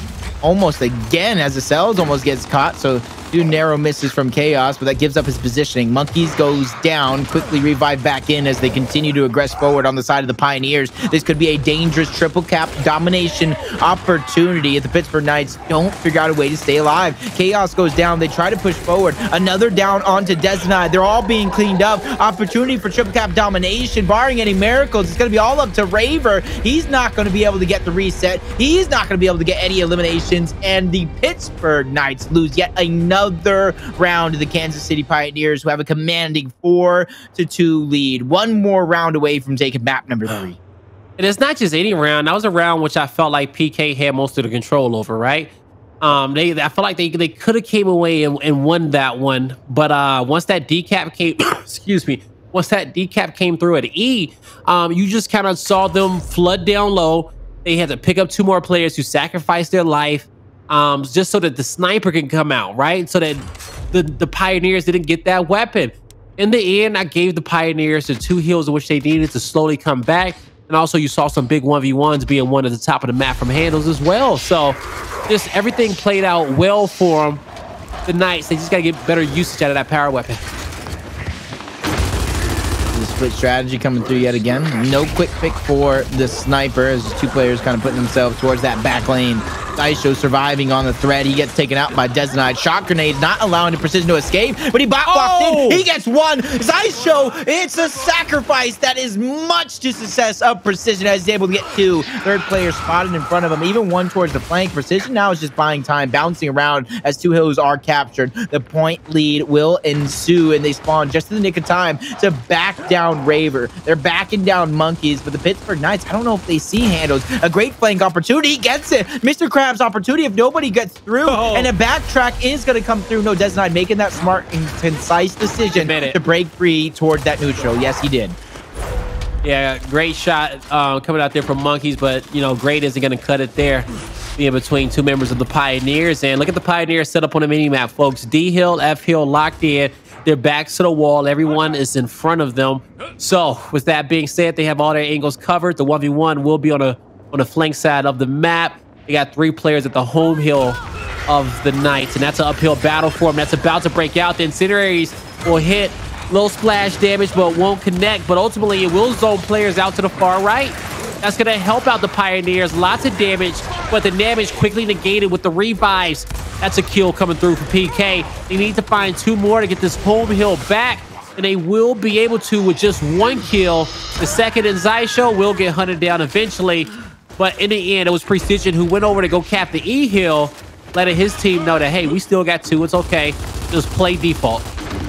You already see where the focus is on for the Pittsburgh Knights. They want to take over that home hill of the Pioneers, but they're spawning just in the nick of time to have a 3v3 defensive opportunity. Chaoz being pushed back. He's going to go down. Raver needs to get the revive, but the force chain revive is coming through. The Pioneers not able to advance any forward. It's actually them who are getting staggered out. Great shots from the right. That's going to be Raver yet again. Chaoz joins the fray to get 1. Precision, the shining hope, wins that neutral battle, keeping that win condition intact. It's going to be up to the Pittsburgh Knights to try to break through the center. 1 down comes through. Acells needs to go massive, and he does. That's basically a double kill and a defensive stop for the Pioneers as they take map number 3, 5-2 over the Pittsburgh Knights.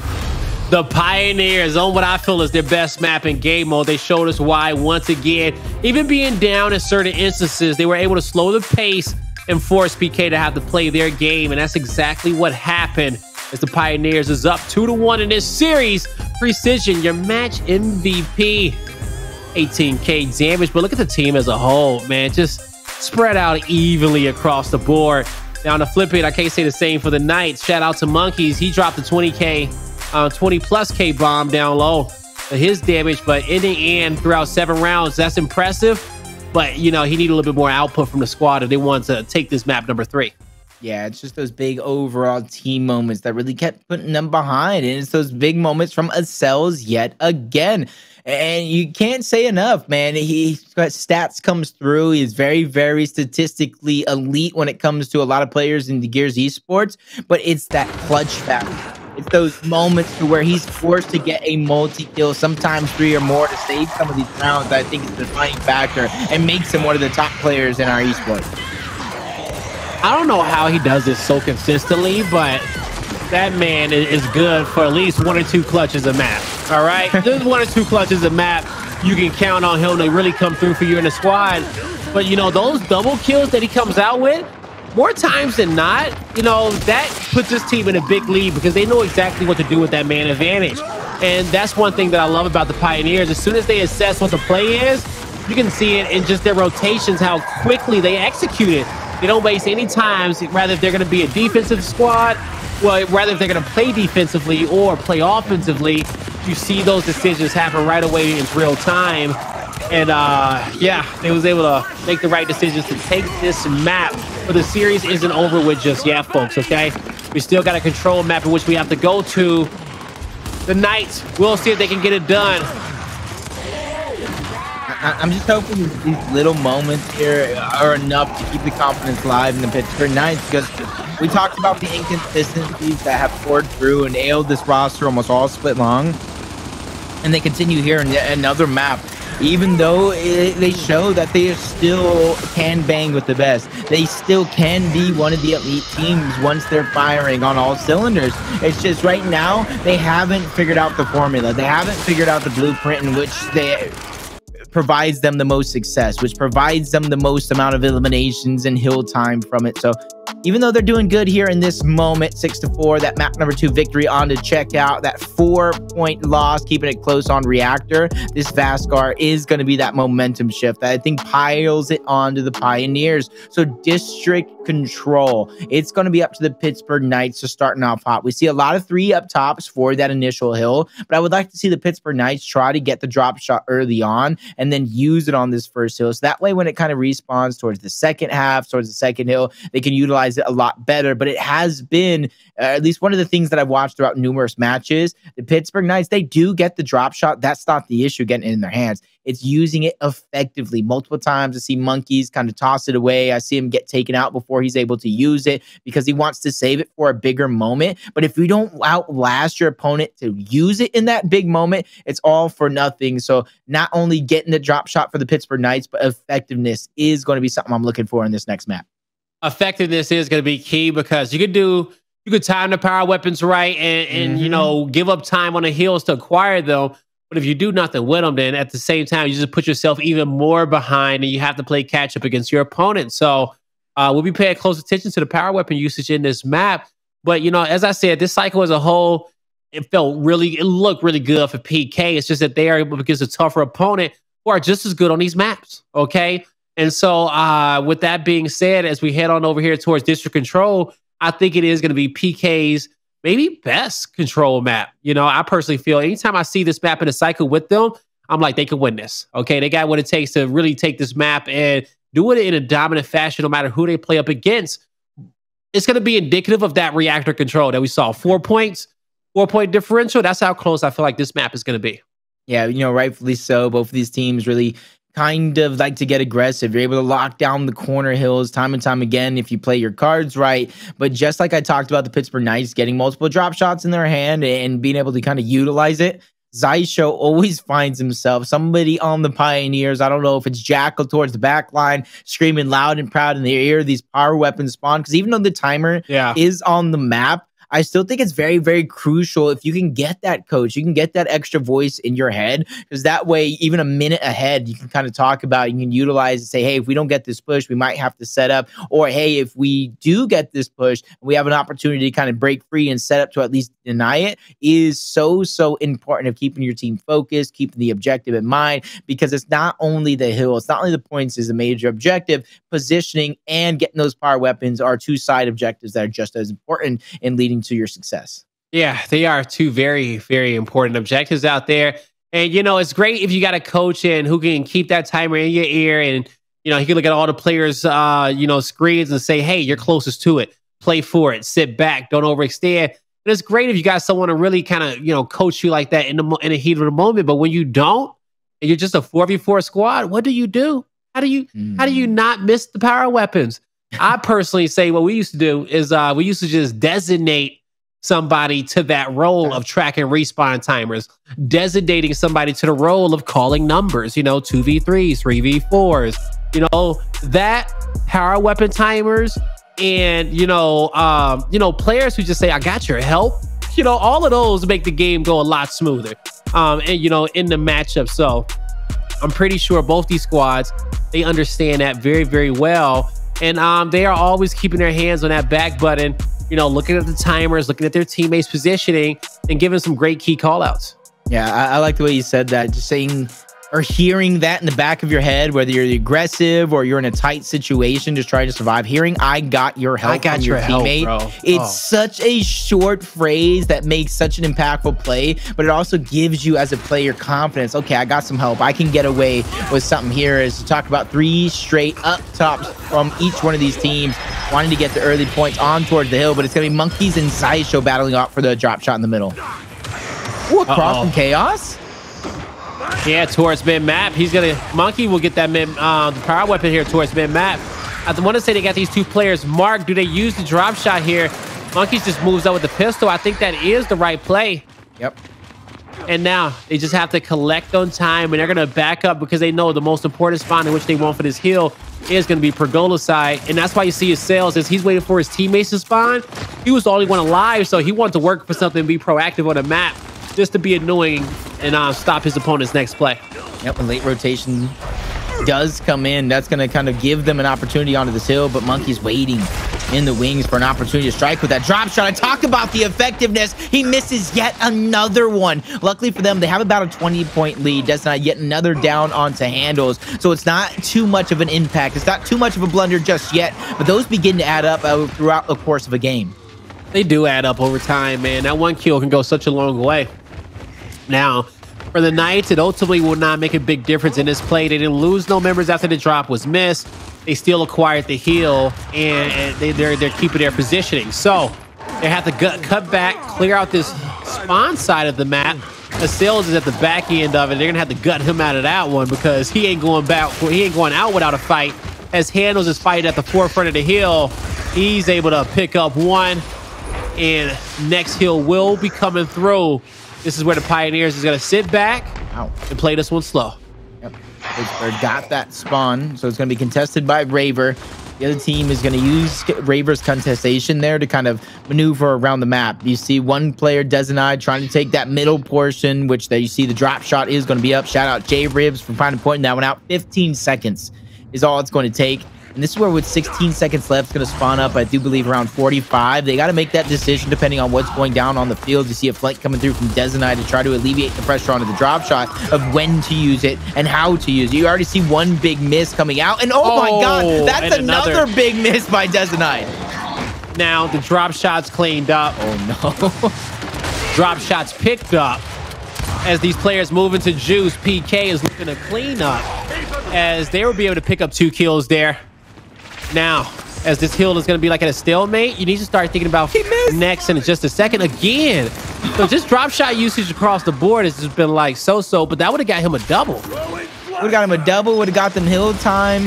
Only thing here that I can kind of think of, depending on how this next battle goes, is it would also would have allowed that Pittsburgh Knights players to spawn towards the top half of the map, get that rotation first. Less than 30 seconds left on this hill. Pioneers finally breaking through. They should have enough time to go ahead and get that lead back as long as the contestation doesn't come through, but Hndles is going to drop for just a few short seconds. If you look at your mini map, that's precision, trying to make that early rotation over. It's all about being sneaky here. He has to be careful, and I think that audio cue was enough. He wants to cement himself deep in towards the spawn, but he doesn't get there in time. Xysho trying to be the hero. He takes a ton of damage. Chain revives are going to have to come through. The Pittsburgh Knights knows how important it is to get these eliminations, and they secure them both. Hndles gets spotted out trying to be sneaky, and this is where they're going to try to keep their numbers advantage. Pittsburgh Knights get yet another one, taking out Hndles, and that makes their life that much easier for this next hill, for this next rotation.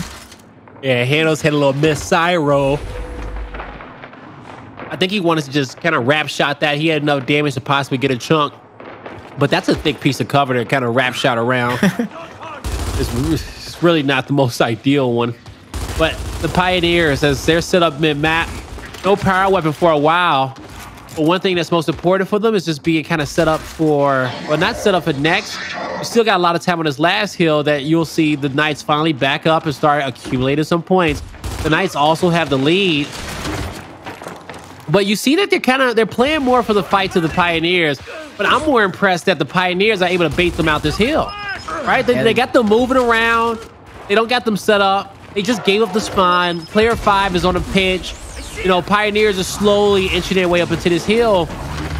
Drop shot missed again. Over three in the game between all these players. And honestly, you give Raver a chance to survive, getting that down onto Xysho. These are big misses. These are big misses. Even if it's one elimination, a bunch of splash damage could really turn the tides of each and every one of these individual fights. And with that big team fight that was won on that side of the map, you see the Pittsburgh Knights stretching towards the southern portion, try to get this next hill location underneath their control. It's going to be towards the bottom middle. Xysho with only, I should say, Chaoz, only 6 shots in his chamber. The reinforcements are there. Downs coming through. The elimination's finally being cleaned up, but it's going to be a trade. Dezonide falls. Monkyz gets taken out as well. Raver and Chaoz, they have the angle on the precision, but Chaoz is playing extra careful, which is great, but not too careful, as Hndles gets that trade to come through. This is an all-out war between both of these teams. Dez continue to be staggered out. Raver's going to fall, and I think the positioning, I think it finally is going to go over towards the Kansas City Pioneers, but as Dezonide who goes down, both of those players are so weak as well. Yeah, I thought he was going to walk up and get the point blank, but he goes for 2 L triggers instead. You know, they were some good spreads, but not enough to get him any kills or any downs for his team to work with. With that being said, the Pioneers have 60 points to work with at Bandstand. Next hill, top right of the mini-map at Pergola. They also got a shot grenade to work with. This should get the maximum time on his hill. Shot grenade goes down. A quick re.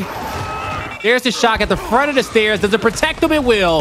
And that should keep getting the Pioneers points as long as Precision can stay alive. Yep, that kill was eventually done and cleaned up. Precision gets that one in the middle that you were talking about. Big battle versus Dezonide. He's going to fall. Only trades coming through. Monkyz cleans that one up. He's unable to save his teammate, but he gets that damage onto Hndles. That's going to make their lives that much easier. Big down reaction shot to come through. Another 2v1 opportunity. He goes for the back A, and Acells. We've talked about it. These big moments with his back against the wall. God. It seems too common for him. Too common indeed, as Acells gets another big double. The rest of his squad know exactly what to do with that. 16 points on his hill. Neither team has broken 100 points yet as we go towards P6, I want to say, right? This is our, our second to last rotation in the hill at Pergola. It's 5 rotations on this map. I want to say, yeah. Well, no. Sorry, yeah, 6. 4 corners, top middle. So going over here towards the 5th hill. Now, drop shot did get picked up recently. It's in the hands of Xysho. 70 seconds until we see another one. This is, the focus fire there. Oh, that's a double down. PK is in a good spot. They need to start getting some points. They have now taken a drop shot out of play. That's technically 0-4 for power weapon usage here. And the shot grenade has probably been paying more dividends than the drop shot this map. It's surprising though. It's definitely surprising, but you can see the pressure that these players are under. You can see these tight situations that they're being forced in. You can see the difference in the decision making that really separates some of these players, the elite players that we see in our pro league, as the Pittsburgh Knights up yet again in this control. If they win this one, they force a game number 5. Great damage on the Xysho. They're repositioning. Only 30 seconds left. This is where the Pioneers have to be careful. Do you continue attacking for dead time, or do you rotate for next, hoping to get more? And Acells, oh my God, takes out Raver yet again, but 24 seconds. Take note of where these spawns come through as well, please. Yeah, that's a very, very hard angle to win a fight from, and the fact that he did that said a lot. Dezonide did clean up a kill, but it's only 1 member left at Pergola, and that's the Pioneers looking to collect on, 11 seconds? They're now starting to try to rotate on over towards Hotel. Chaoz will win a fight against Precision. Dezonide will win a fight of his own as well against Acells and Xysho. So Pioneers will be set up comfortably for next. The 5th drop shot acquired on the map, and it will be backpacked. 0 for 5. Nobody's getting away with that drop shot here today. There haven't even been very many opportunities. A couple of people dying with it on their backside, like you said, but Monkyz rolling from one side to the other. He gets the shot. He goes back to back, taking out Precision and Xysho. Dezonide gets one. That's 3 players down and out. It's going to be 4, because I do believe Monkyz has the angle. He's trying to get this elimination onto Hndles, who's juking and jiving to try to buy some time. He gets taken out. Spawn point's going to be blocked as well. They have to travel through at least the lower or top portions of the map, which gives away their location, which gives the Knights time to set up. Now with just a 60-point lead here for the Knights. They're set up, and that lead is growing. Here comes Pioneers. A few smokes and a flash down low, trying to force Dezonide out this corner, but Raver has all the support in which he needs for them two to work together to get a double kill. Oh, duck dodge. Bodied. He gets the triple. He sees the 4th, but he's okay with what he's gotten so far.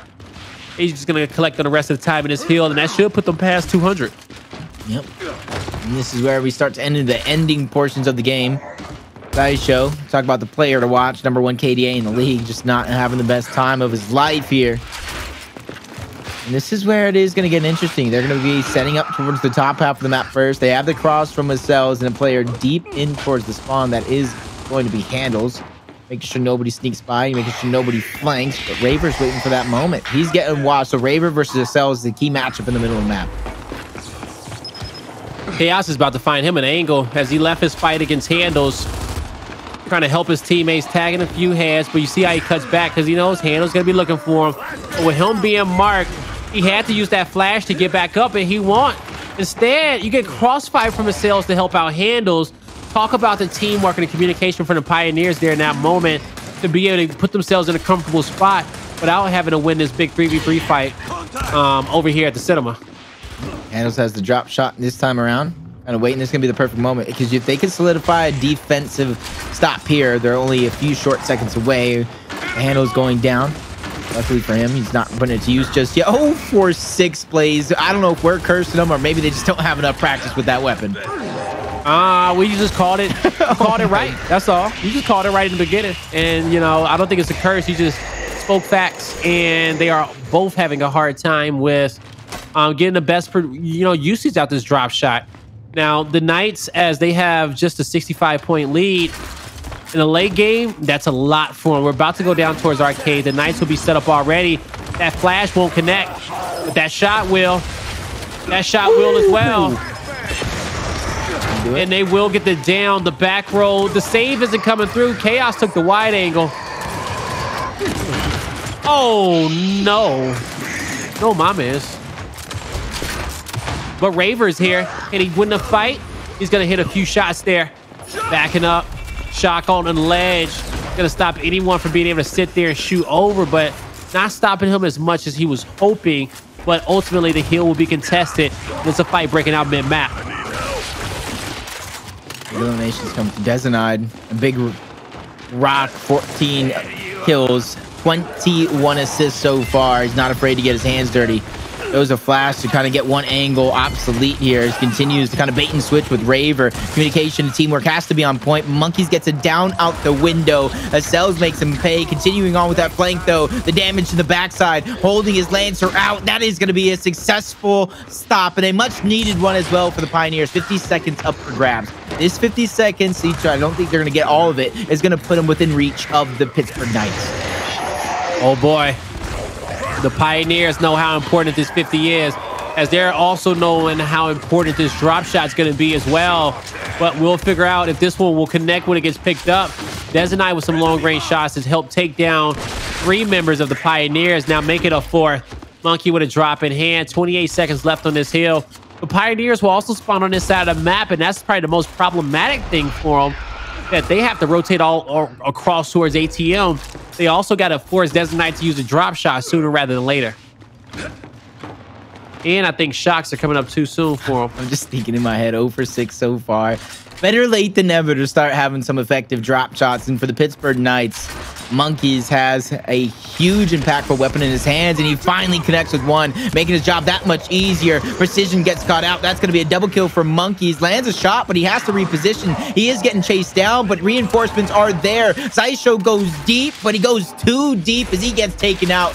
The deaths will be staggered. So the Pittsburgh Knights, they have a commanding lead already with 40-50 seconds. They have 70 up for grabs onto this hill, and they are already continuing to stagger out and catch these players of the Pioneers off guard. If this continues in the way of this trend, this will be all over.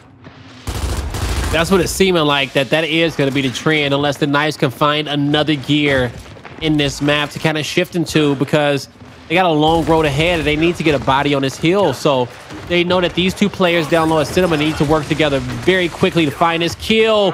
But the fact that Dezonide even walked away with one says a lot. Now Precision has to do something big, but he cannot with Monkyz holding an angle like that. The Pioneers, they make it in. They're collecting some time. The flashes are out, but PK walks through between 2 shotguns. They just barely survive the situation. The down below, both will come through. And with 24 seconds remaining, the Pioneers, they need to play for next. In the Knights, they cannot win off that hill. They have to play absolutely perfect on the side of the Pioneers in order to come back. You see Raver just grabbing as much time onto this hill as he can before he makes that rotation to come through. Honestly, he can just bleed it dry because it's over 101 points right now for the Pittsburgh Knights. Only 11 left to go before they complete this map victory, bringing us to a game number 5. But the Pioneers are set up on this hill. Hndles has a nice flank to distract Chaoz for a short moment, but you see 3 players there. He can only do so much, so they're going to have to hold the line on the side of the Pioneers. Monkyz trades shots. Xysho goes down. First blood for this hill is in. Another one is under siege. That's going to be a cell. He's going to drop. Precision with the misroll. 3 up, 3 down. It's all up to Hndles here, who needs a miracle. Having to play perfect here. They don't do it. Drop shots out. Better late than never as Monkyz seals the deal, and we're going to a game number 5. Yeah, better late than never indeed, as those 2 drop shots in the late game paid huge dividends for the Knights, getting them to the map number 5. It's Monkyz, 20 assists, 21 kills, and just 6 deaths and 20k damage. He's a spawn from the dead or something, because this man is definitely not human. Folks, we're about to head on over to map number 5 to see who's going to come away with this series, the Knights or the Pioneers. We'll see you soon. Ladies and gentlemen, welcome back to the Gears Pro League as we are about to head into game number 5 between Pioneers and the Knights. What a series it has been. I wasn't expecting us to get this far, but the Knights showed that, you know what, Blaze, you talk about peaking as we get closer towards that major. You talk about bringing all the pieces of the puzzle together. Well, we want to show the world that we can compete with the best that's out there. And my God, have they throughout these 4 maps, Jacob. Yeah, this is a Herculean effort, you know, especially when we talk about the inconsistencies kind of going through and alienating the squad. Like I said, 1 week they look like a championship caliber team. 1 week they're struggling to the Fire Knight squad. That's honestly a new squad, a rookie squad, their first chance in the Pro League. So it's a great sign here that they've taken the Pioneers squad, who's honestly been playing so well these last couple of weeks, to a game number 5. Man, Pioneers, I'm trying to think of the last game 5 I saw them go to, but you know, I think they're gonna show us a different level here. But I will say this as well, as we go to Tomb, I'm expecting to see another level come out for the Knights, being 1 map away. They're going to execution, most likely possibly the best game mode for this team, and you know, they're in a good spot to win. I always said that if the Knights wanted to possibly come away with a chip this season, round-based game modes, execution and escalation had to be the best. Yep.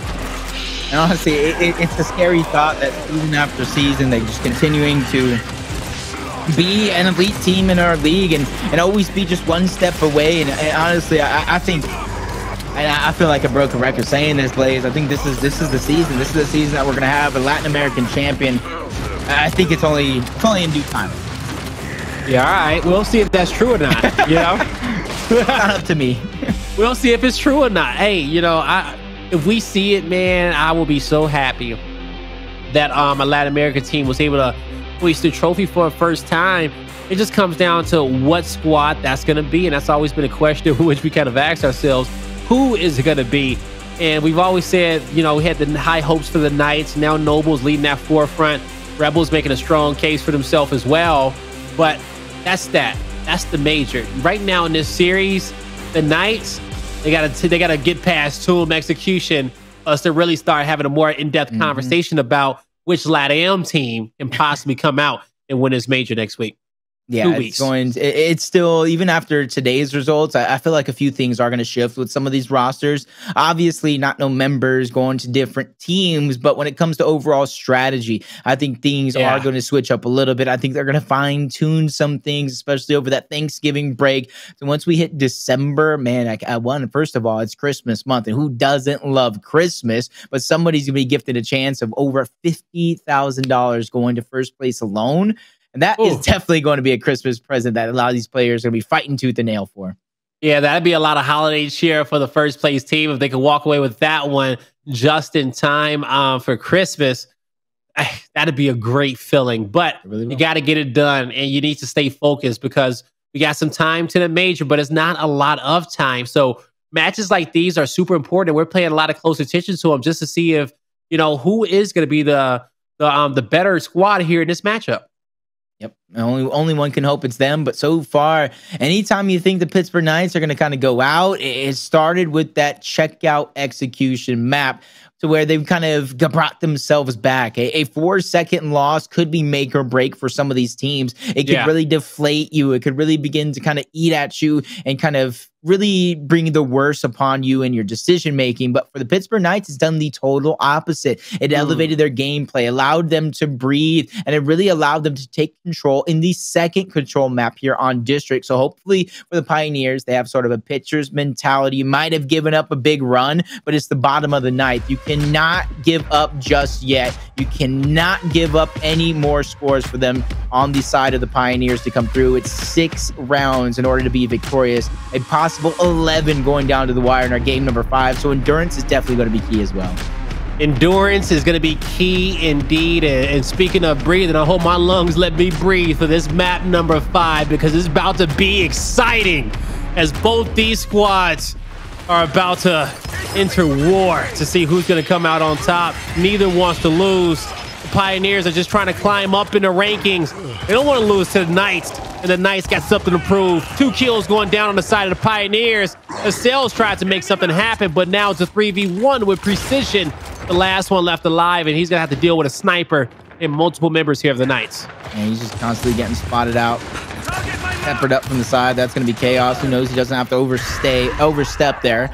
Teammates kind of barreling down from another angle, so it's about being a distraction. 1-0, though. The Pittsburgh Knights strike first here in our game number 5. Something that I didn't even think was going to come through. I thought the Pioneers had it in 3, maybe even 4. But game 5, in the fashion that they are on, you got to be the favorites to take this matchup now. Yeah, they definitely do. You know, I have the favorite of, you know what? I really do have the favorite of Pioneers here, just because it's execution. It's game 5, and this is where we typically see them do the unthinkable. And I'm sorry, I said Pioneers. I want to say Knights, right? That's who I got to favor, the Knights in this situation, because I got a lot of faith in them in these game 5 type of scenarios. But as I say that, chaos will fall. Xysho takes down Dezonide. Raver, Monkyz, bye-bye. The Pioneers that quickly on the board with a nice rebuttal in round number 2, doing a good job isolating their lanes and put a lot of pressure on those 1v1s, but did break it away and taking some quick 2v1s. Yeah, one of the biggest things here, especially with how fast that first round went, is your answer back. You can answer back with a slow round to try to just kill out the momentum of your squad. Or you can answer back with a quick one just like that to not only flatten out their momentum, but steal it right back. 2 players in towards the middle. Hndles instantly becomes a target, but you got to think Monkyz was the same. Both of them full red. Flashed around. Acells dancing out towards the outside. 3v3 towards the top path. Both of these teams making rotations. Hndles becomes a target again. He's going to be the first one to drop. Raver gets the first kill, though. 2 players instantly out of this map for the Pioneers, and it's going to be up to Xysho, who gets taken out, and Precision, who also falls. 28 seconds. Pittsburgh Knights are up 2-1. Pittsburgh Knights getting it done right there. That's what you wanted to see from them. And you know, when it comes down to it, that round right there, you must win for them. I'm trying to see as we go into this one. I haven't seen as much torque bow action as I wanted to. And when you think about Tomb, Jacob, for these last few weeks, we've seen a lot of the fights be geared over here towards the snipe side of the map. You know, people are starting to be a lot more creative with this angle down low. I'm at the underpass, which I got to give Detox a lot of credit for using this one and really angling people out.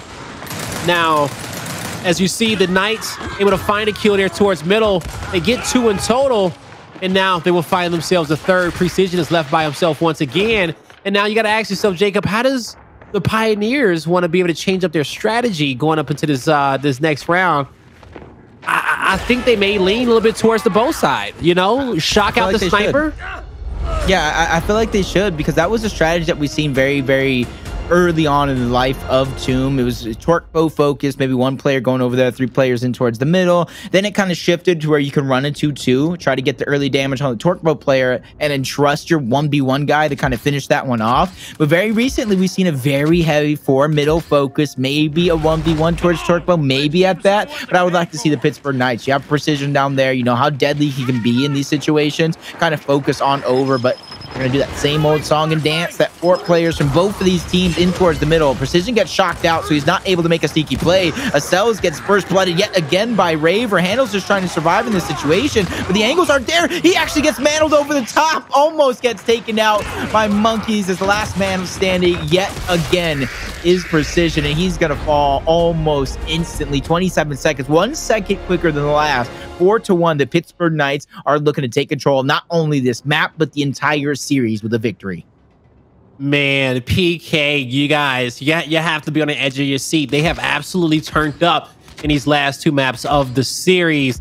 And now they head in to see if they can get to series point and lock in this 5th round. We're on board with Dezonide, getting some good shots in on Hndles to start. He calls out a play for his team. He banks a flash off the back wall. They want to move in on that, but Dezonide becomes the focus. Precision calls him out, and now he has to tuck, has to stay still. Quick revive for Monkyz doesn't come through.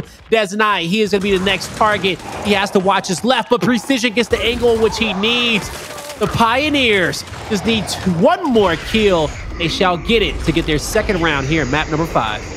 Yeah, but for them, I don't think that's enough to be a momentum shift. The Pittsburgh Knights still got to be riding on a high here, up 4-2.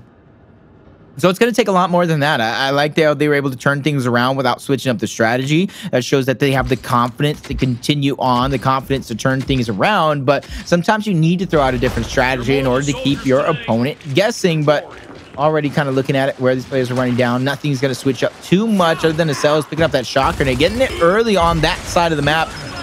Forcing almost, I was gonna say, I thought it was gonna be good against Raver, forcing him to one side, but honestly, it's a little short. Yeah, it is a little short there. Now, Hndles. Oh, he's gonna have to back up. Acells gets a kill here towards the middle. The Pioneers feeling comfortable in this round as they get it down on Dezonide.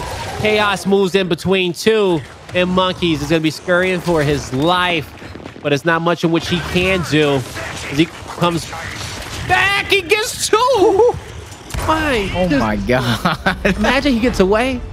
Oh man, if he was able to get away, something could have definitely been made out of nothing in that situation, especially with your back up against the wall. That's something that we see Acells do time and time again, and we haven't seen the Pittsburgh Knights do, not because they can't do it, but that's just because they're not in this situation to have to. They've always been 1 step ahead, especially in the last half of these games. They did trail at 2-1 at one point, so that big victory on district control was a momentum shift for the ages, but Pioneers are not out just yet.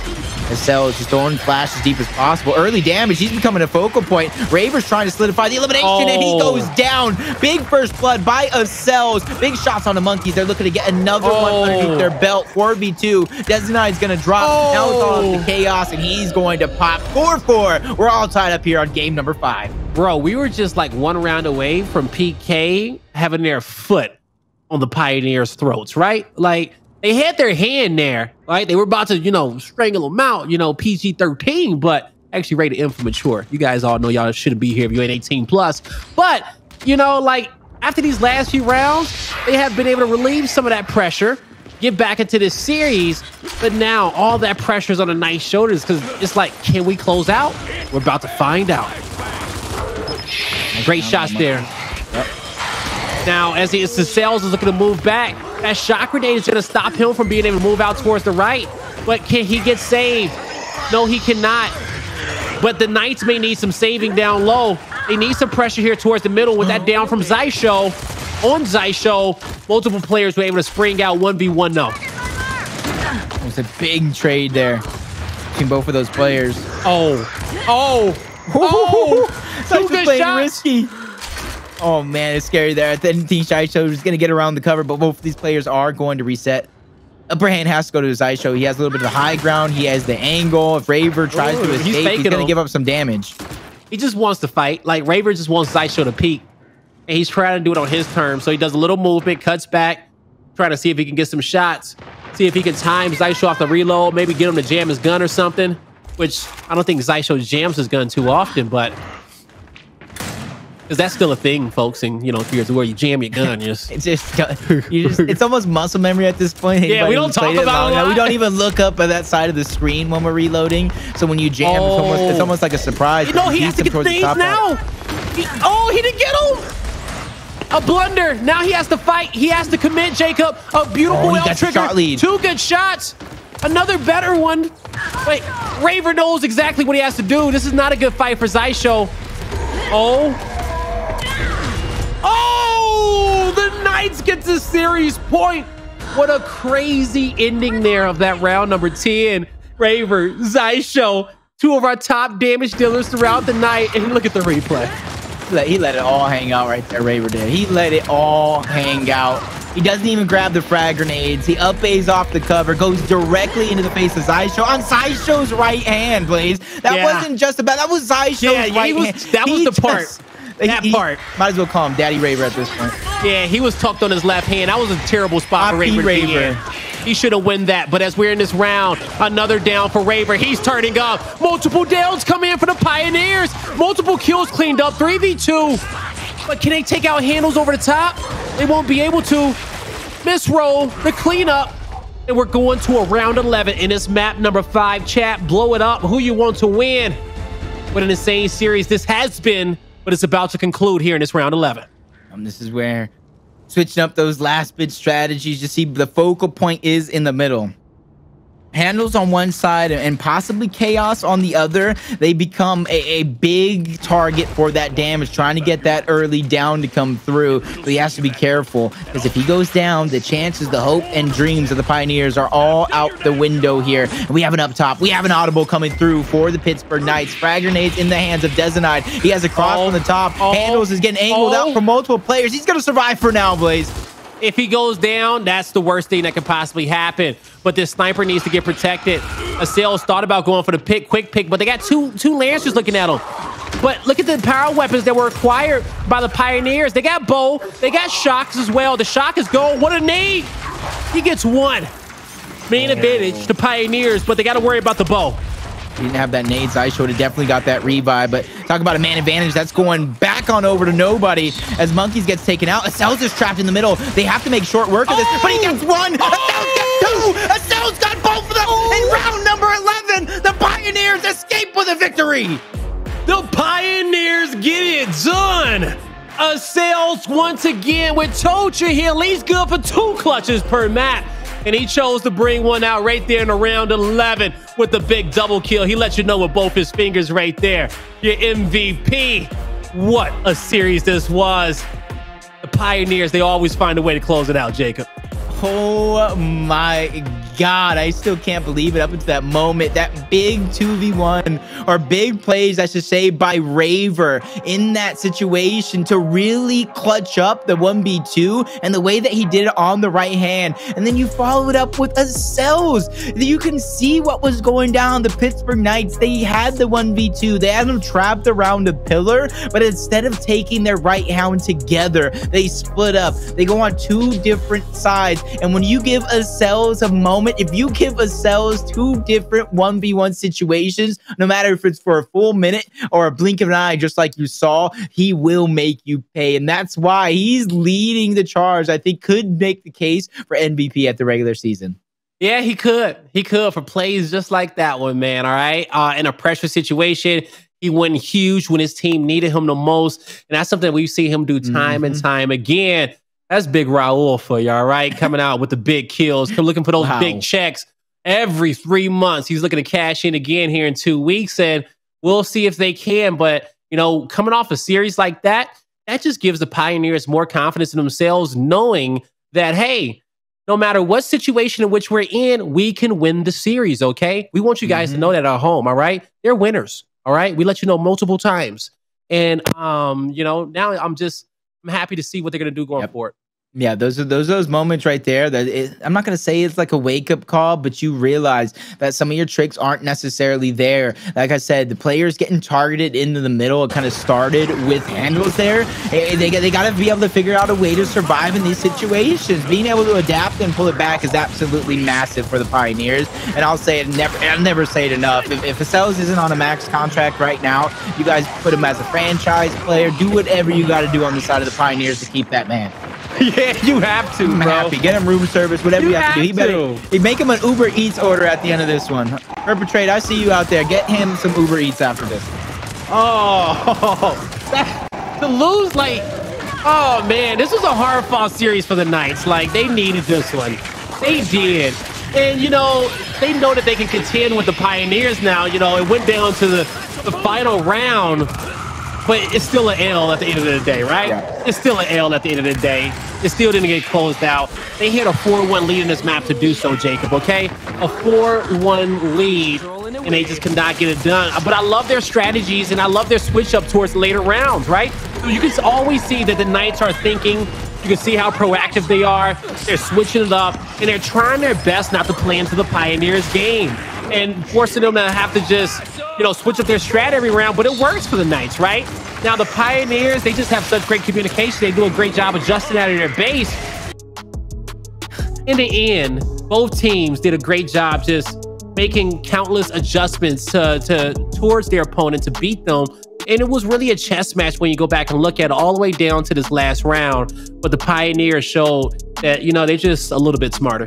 I feel like I have to rewatch that. I know we just saw the replay yet again. I'm kind of waiting for it to come on my side monitor.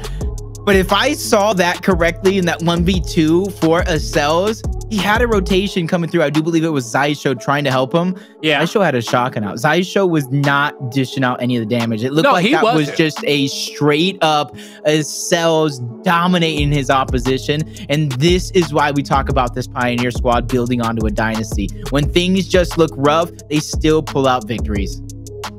Yeah, this is a close. Yeah, this series, man, controls and executions. Man. They contend with each other a lot. Yeah, Acells don't come out with that double kill. That's an L. You know, Xysho would not be able to help in time. He would have been in a 1v2. But Acells, man, that was that bounce off his left hand where he just point blanks headshot the guy. Back A. Like, the Pioneers, they just had to hit one shot on Acells because he took damage going in there. I want to say he was dodging shot grenades. That's why dodging everything. Yeah, he was. I'm going to go and try that after the match. I'm misrolling in that pillar, probably misrolling into my deaths. I mean, just watching on my side monitor right now, the replays again. And that's something that he did multiple times in that matchup. Took damage to get in there and immediately taking out his opposition. So I was saying good job to Raver to win that exchange at the top, especially going up against the right hand of Xysho. But amazing, perfect job by Acells, man. You got to give it up to that man. Chef's kiss. Yep. All right, folks. That's our series here when it comes down to the Knights and Pioneers. What a series it was. But we got one more coming up, and it's one that you should be super excited for. The last series of our Pro League. It's E United versus Noble to end us off strong. You don't want to miss it. Start thinking about who you want to win because it ain't going to be that easy to make a decision.